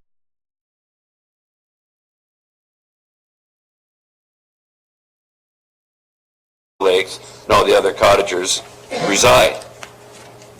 The proposed rezoning and redevelopment planned by Muskoka Lakes will significantly and permanently damage the environment at Shamrock, will dramatically increase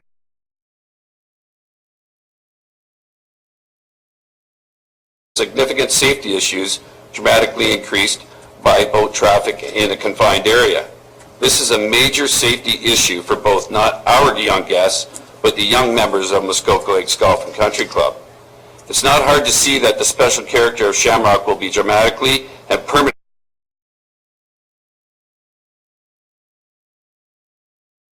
environment does not exist, and we and the other guests will spend our vacation dollars elsewhere. Shamrock's business model will be permanently impaired.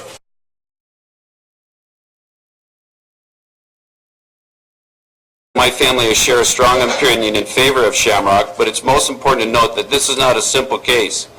I'm supportive of fair and responsible redevelopment and rights of property owners. However, I'm not supportive when a large private access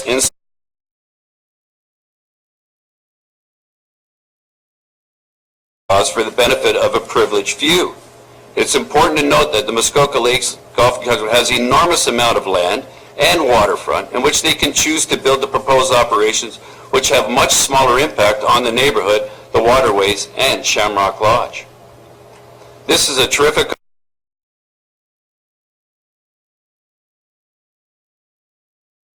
people in a region that is increasingly controlled by non-residents.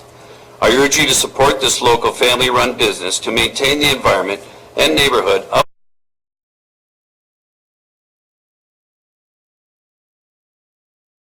regular middle-class families. So Mayor Harding, councillors, this is just one letter out of the many that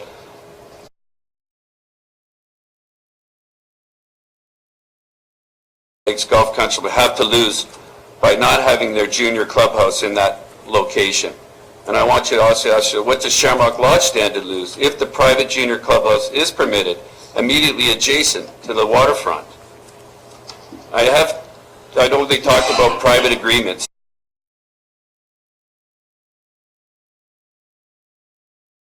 And I have a concern with that, where back in 2014, when we did apply for some of our older buildings to be rebuilt and apply for a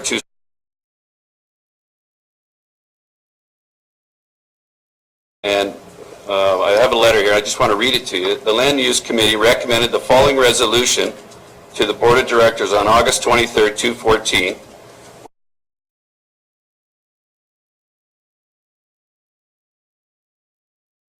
Private agreement with us stating these three things. Number one, no part of the proposed Shamrock Lodge boathouse will extend any further off the shoreline than any part of the boathouse located on the Grafton property, which is immediately adjacent to the lodge on the east side. The proposed boathouse will be designed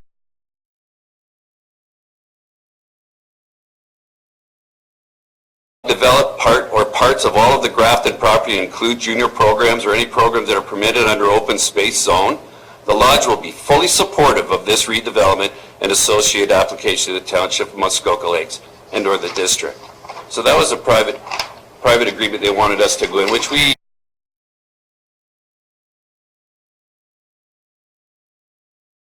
proposal that is not defined, and we do not know what the impact will be.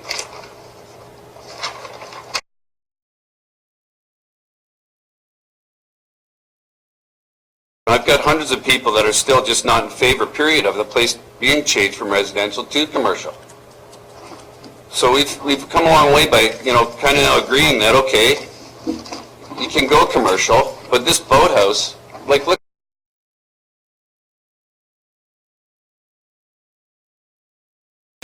when you make something a private club, and you don't want habitable space on single-story boathouses. But the proximity of it being so,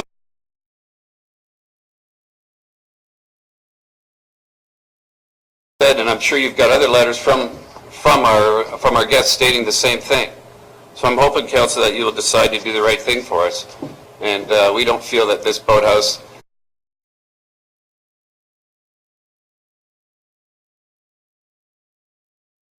And I did receive 11 letters, just so you're aware, and I read them all. Is there someone Thank else you. then that would like to come forward?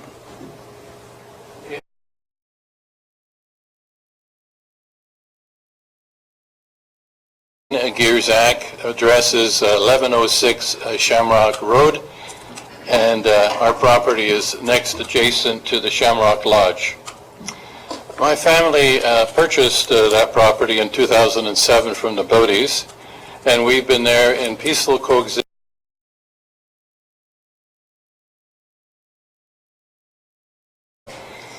We also have a boathouse on our property that's next adjacent to the Shamrock Lodge, and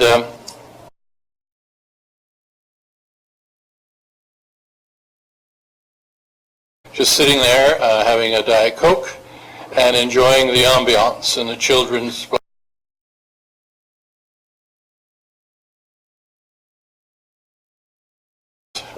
And they're more or less the same as my neighbor, the Shamrock Lodge. And so I'm here to support their position. First, the noise. The children are going to be noisy, and we expect that. So if they're going to have a boathouse from the golf club where it's a children's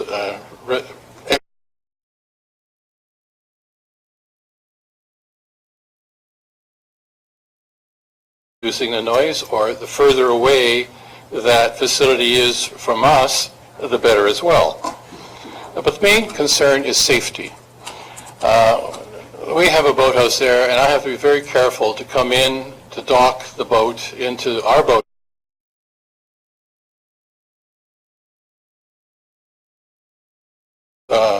Another facility coming into the area, which is right beside it, I'm going just for us, but for the Shamrock Lodge, and also for the golf club. So the further away that boathouse is from the children.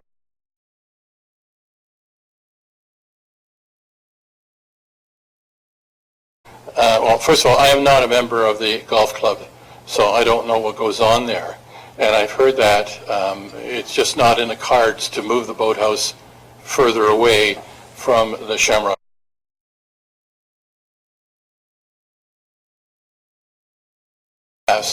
And I know that in that environment, which is skiing in the winter, the parents, and I'm a parent of two children as well, we're always concerned that wherever the children are would be as close as possible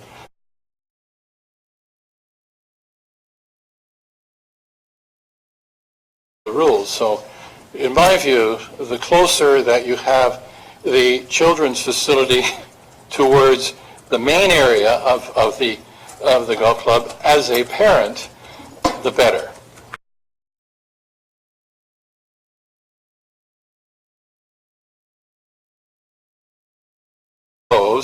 Then many a time we do sit on our dock, and if there's going to be a kitchen there, I'm going to be concerned about the smoke, whether or not there'll be some smoke wafting towards where we're sitting in our Muskoka chairs. So in closing, I'd say that I'm here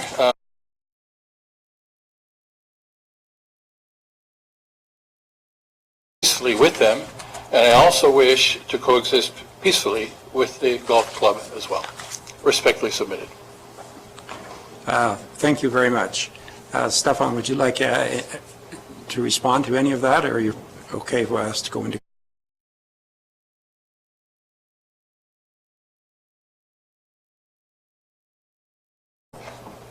Okay, thank you. Well then, Then I'll split it into two. First, are there any questions of the presenters? And then we'll go into discussion. Any questions? Mayor Hardy. Thank you.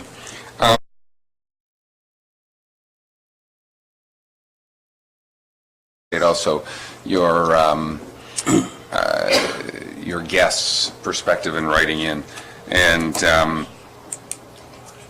two questions. Number one,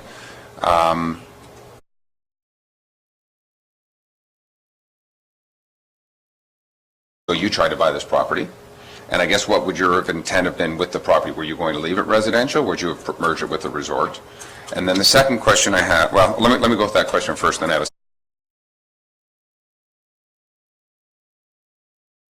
I think as far as the sale of the property, we were kind of disappointed that it didn't go on the public market.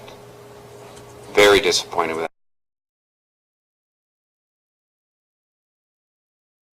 that. So we had no choice but to put in a bid ourselves because we were told either we did or the golf course was going to buy the property. So we had no choice. Supplementary? Well, I guess the question was, so if you did buy it? Oh, if we did buy it, yeah, there'd be, if they had some dwellings there that they're saying that they had need to be tore down. I don't.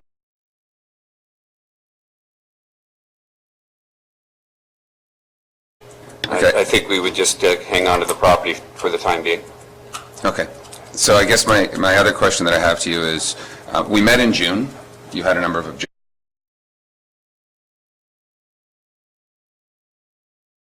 with yourself and your brother and others at the time.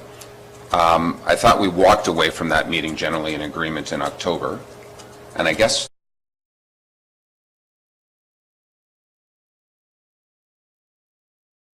concerns, I believe, were ticked off. What's changed since October that we're back here today? There was no agreement there. We were still in conflict with the boathouse. Okay. Thank you. Any other questions? No. Councillor.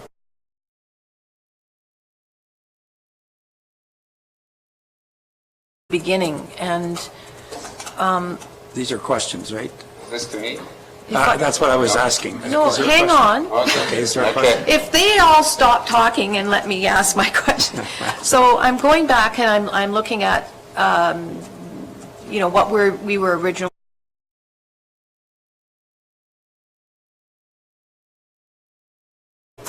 You were happy, though, with the road allowance being swapped?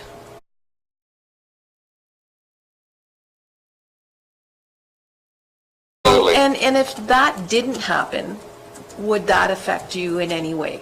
If we didn't have the swapping? Oh yeah, no, that's the whole point. Well, no, Yeah. depending on how the application.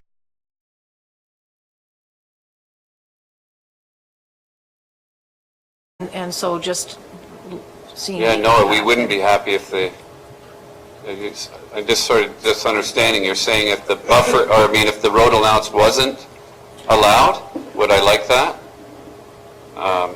No, I would like it. I'd rather have the road.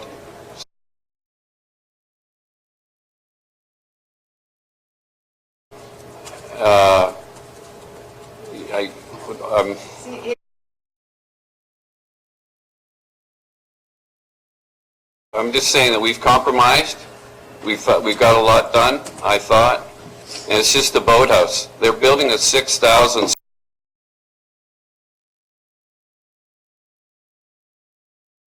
whatever. The juniors have already another junior clubhouse on the property. They already have a swimming area. They already have all these things. They already have parking galore. To have the parking lot in there, so we're agreeing.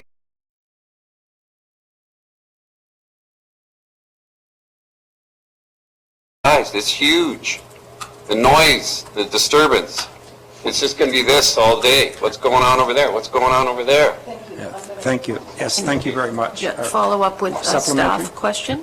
Sorry.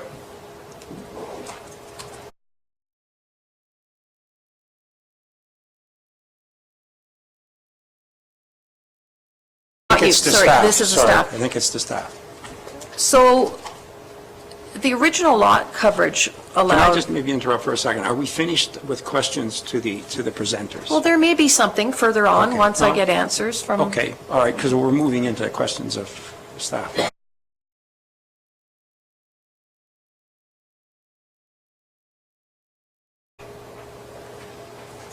As a residential lot. Is that correct? Well, it's interesting the way that it's written out. It's 10%. Okay. Why I was concerned about that is because when I read section 922 of the bylaw, in an OS3 zone,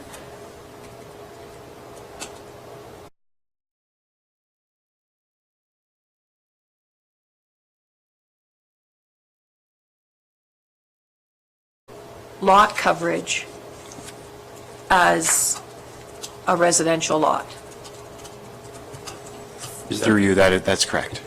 That was the intention from the very beginning when the applicant had made their submission, that the intensity of development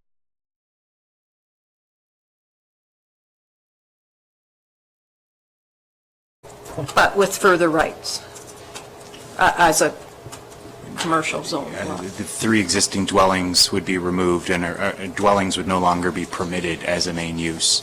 The main uses specifically would include open space recreation, private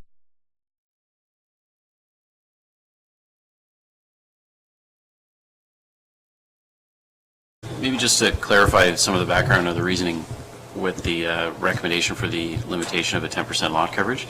Keep in mind, the proposal is to add these lands to a much, much larger land holding in with the rezoning. So there was concern that staff expressed that the way lot coverage works, not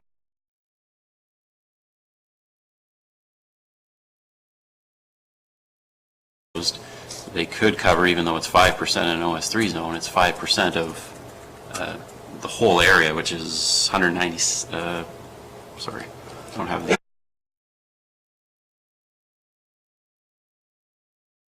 The intention was to limit that so that there wasn't a very intense and dense development on this small piece to mirror what's currently permitted, which is a 10% lot coverage in a waterfront residential zone. So.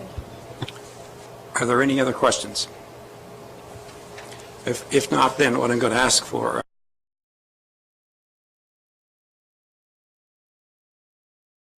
resolution I have in front of me has them both included. May I read it as... Okay.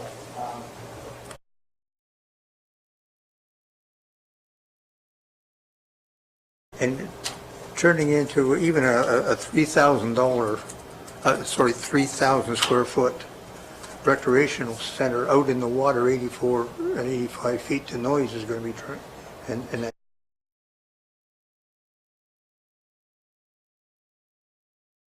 for storage. What I do seem to have a problem with is using it for recreational purposes.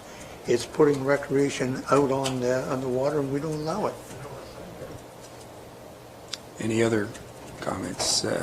Councillor Robbins. Just a follow-up from Councillor Edwards. We don't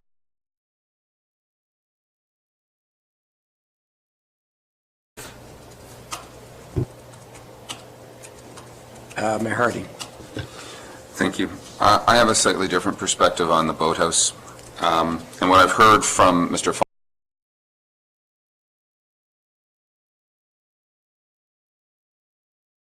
any redevelopment would require a boating impact study because of increased boat traffic. Well, if this is a boathouse, to be used as a boathouse, it's increased boat traffic. As a resident,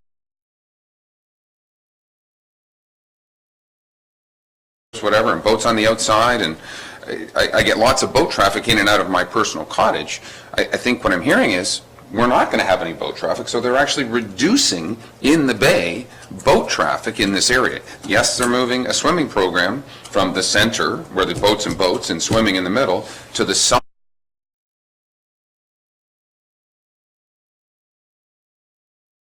Is a net improvement on the overall lot and in the bay, that what could be used today as a boathouse to park boats is no longer being used as a boathouse.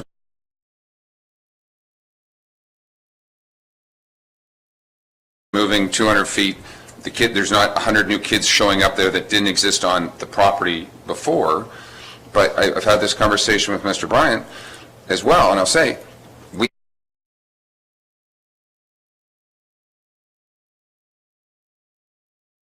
bouncy castles and do all that, that noise is going to be significantly more than something inside a building, potentially, if there is an inside the building. And I will say I am a little frustrated in that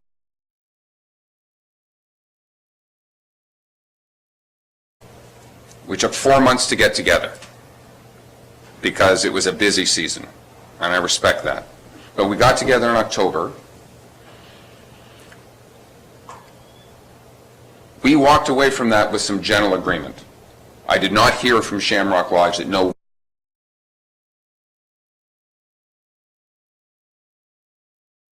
Back here again in January now, and yet we want more. Yes, we'll just do the land, we're not sure about here.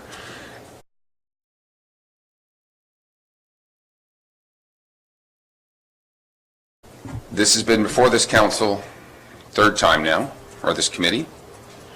And I will say I appreciate, not sure what Shamrock would have done if they bought the property, but I can't believe that Shamrock would have spent $1 million or $2 million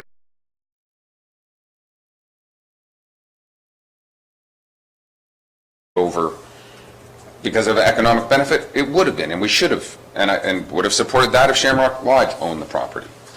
So, and again, from the neighbors' comments about boats and swimming and everything, there's no new boats in this area. There's really no new kids. It's moving to one side.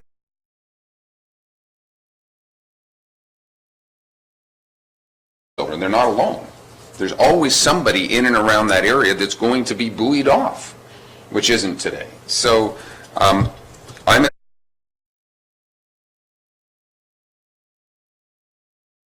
Any other discussion? Councillor Nishikawa. Thank you. As a member of this committee, I was not part of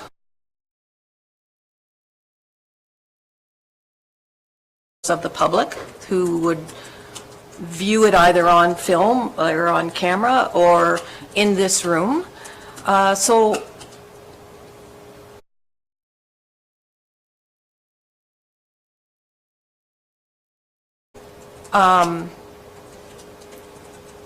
come across as an opinion in my perspective, but not having heard those words or any of those things, and actually looking at the application as it was brought forward and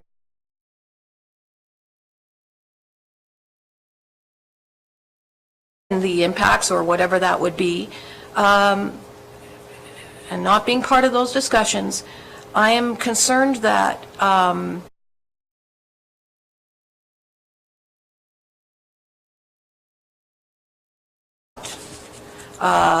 I do have a concern with one of our long-standing businesses, and certainly addressing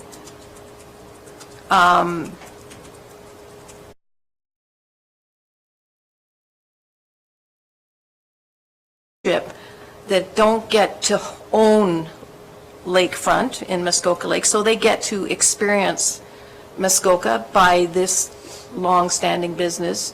I'm very concerned that if we approve something today and everybody's got great intent,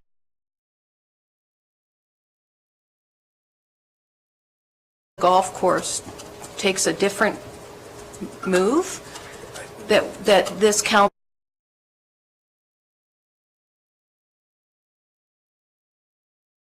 area. And I just know that we dealt with the increase in boat traffic with another golf course, and how that impacted just residents alone.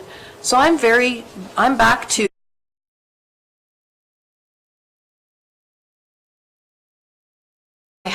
and because I don't know how to address all of those things that I was not included in those conversations. I think our clerk would like to address the road allowance issue.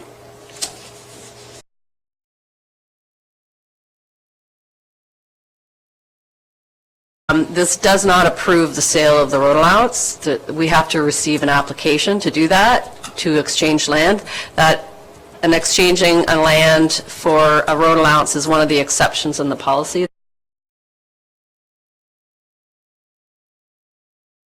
3-foot road allowance. The other half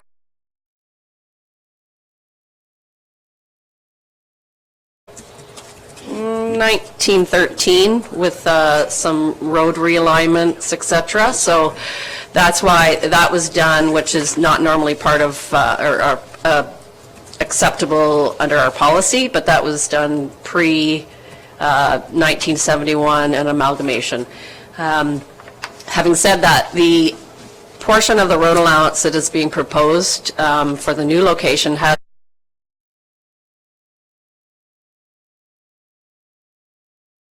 be removed to the satisfaction of the municipality. They would, it also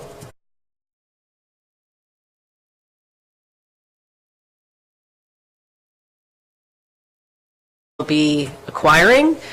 In my rough estimate, when I, look at it from, I haven't measured it off or anything, but it's probably only half the size of the area that the applicants are going to be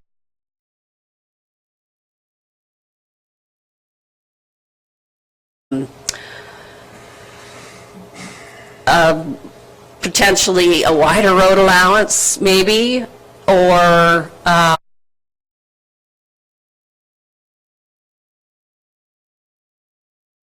process for cost per square foot. And this process would have to be applied for and go to the General Finance Committee to receive tentative approval, and then we would go from there. So new surveys would have to be done. So it's not something that's going to happen in a few weeks.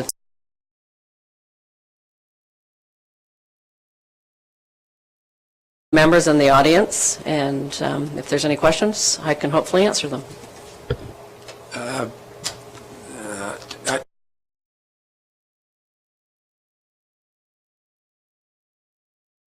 Clarify the options in front of committee, just to echo the clerk's comment. Certainly what's before you is not the purchase of the road allowance today. This would not approve it. But what we've heard from the neighbors and the applicant, I think, are largely three options that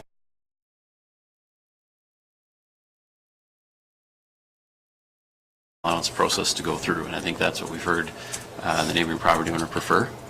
Simply stand down the zoning amendment. As we've heard from the clerk's department, will take some time to go through the road allowance closure and conveyance process. The other option that's before you in the draft of the resolution, which I believe the applicant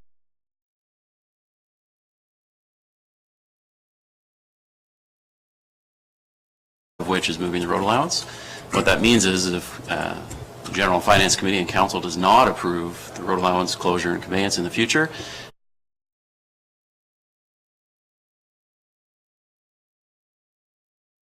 perhaps, which I don't know what the opinions of the two sides are, is perhaps giving the bylaw 2 readings, which implies approval in principle of it, and then Council could presumably withhold 3rd reading and final approval until allowing the road allowance process.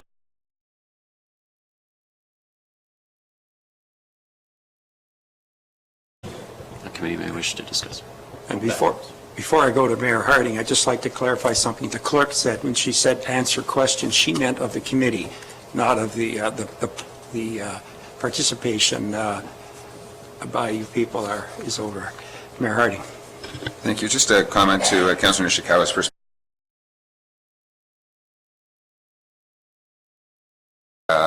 The applicant, it was decided that they would try to get together. I offered myself to sit in on that with planning staff, but planning staff were the ones who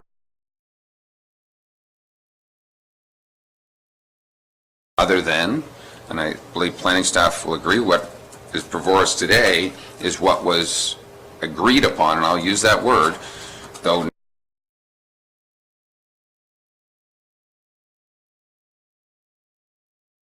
this is a compromise, moving this, moving that, reduced parking lot, moving kitchens out of here, no kitchen in the boathouse, just a washroom, so on and so forth, to address the neighbors'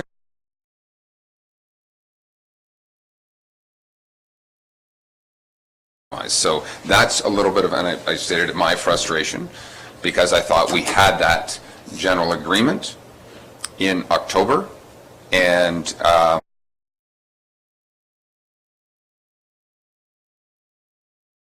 so again, I'm happy with the hold zone moving forward, that you have to have road allowance, have to do all those kind of things, but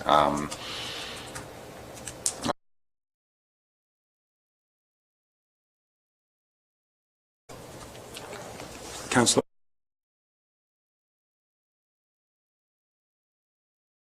Of the golf course behind this 100%, because I heard they might not be. I don't know what the board is, because they said if they had to move the boathouse, it would go on the assessment of the members. So this whole thing, like, have the members.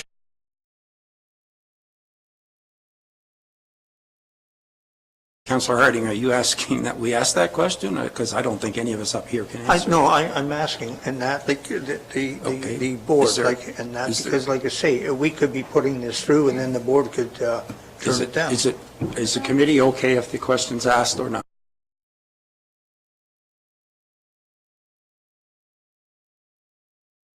Fine. with the request. Okay, any other discussion? Yes, go ahead. That's The one thing that David, I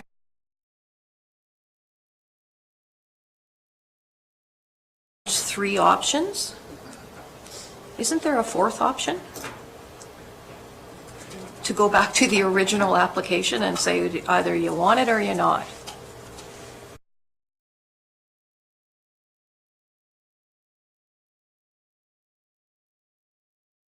As well, there's numerous things. Certainly, I think any significant or comprehensive amendment to the application, I would probably recommend a deferral to allow the applicant and staff and potentially the neighbors to work through.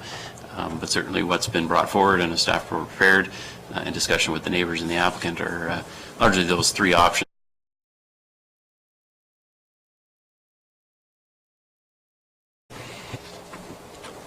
okay. I think I'm going to read the motion, and the reason I am is because I believe there was a lot of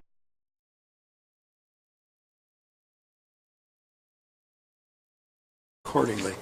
So be it resolved that Planning Committee recommended Township Council that ZBA 10/18, Bylaw 2018-34, Muskoka Lakes Golf and Country Club Ltd, roll number 5-4-081, be approved with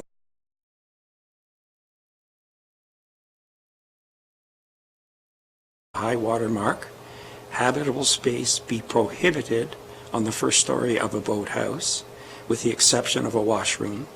Provisions require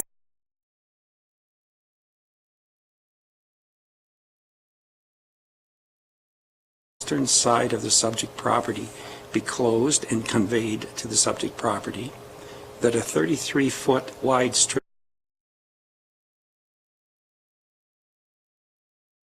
also to Shamrock Road be conveyed to the township, and that a satisfactory site plan drawing be provided and related exemptions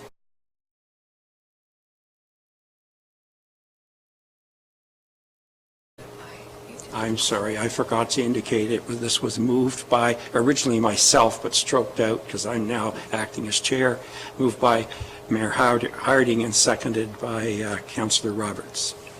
Mayor Harding. Thank you, and I appreciate some of the councillors' concerns about the boathouse and being a large boathouse. It's there, it's been there, it could stay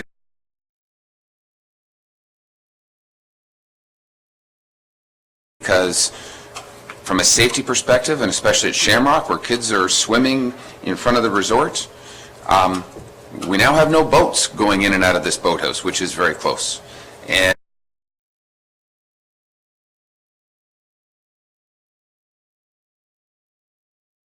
moving, the kids program could be on land, and they can clear cut some trees, and they can put that big area there, which is more noise because there's no building that they're in. If they're outside and in the water swimming, it's the exact same use as the neighbor.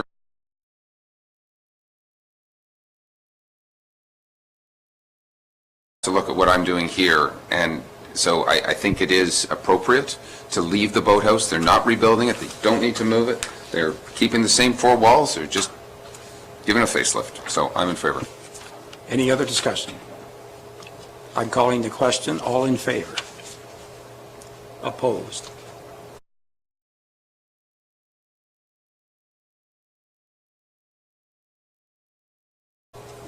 So, here.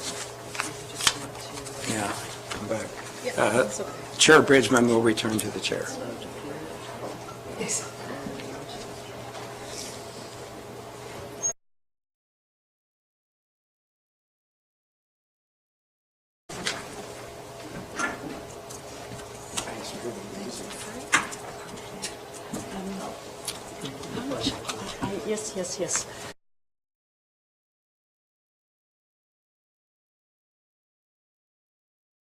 At washroom break, because I think we're very close to being finished rather than calling lunch. So 5 minutes.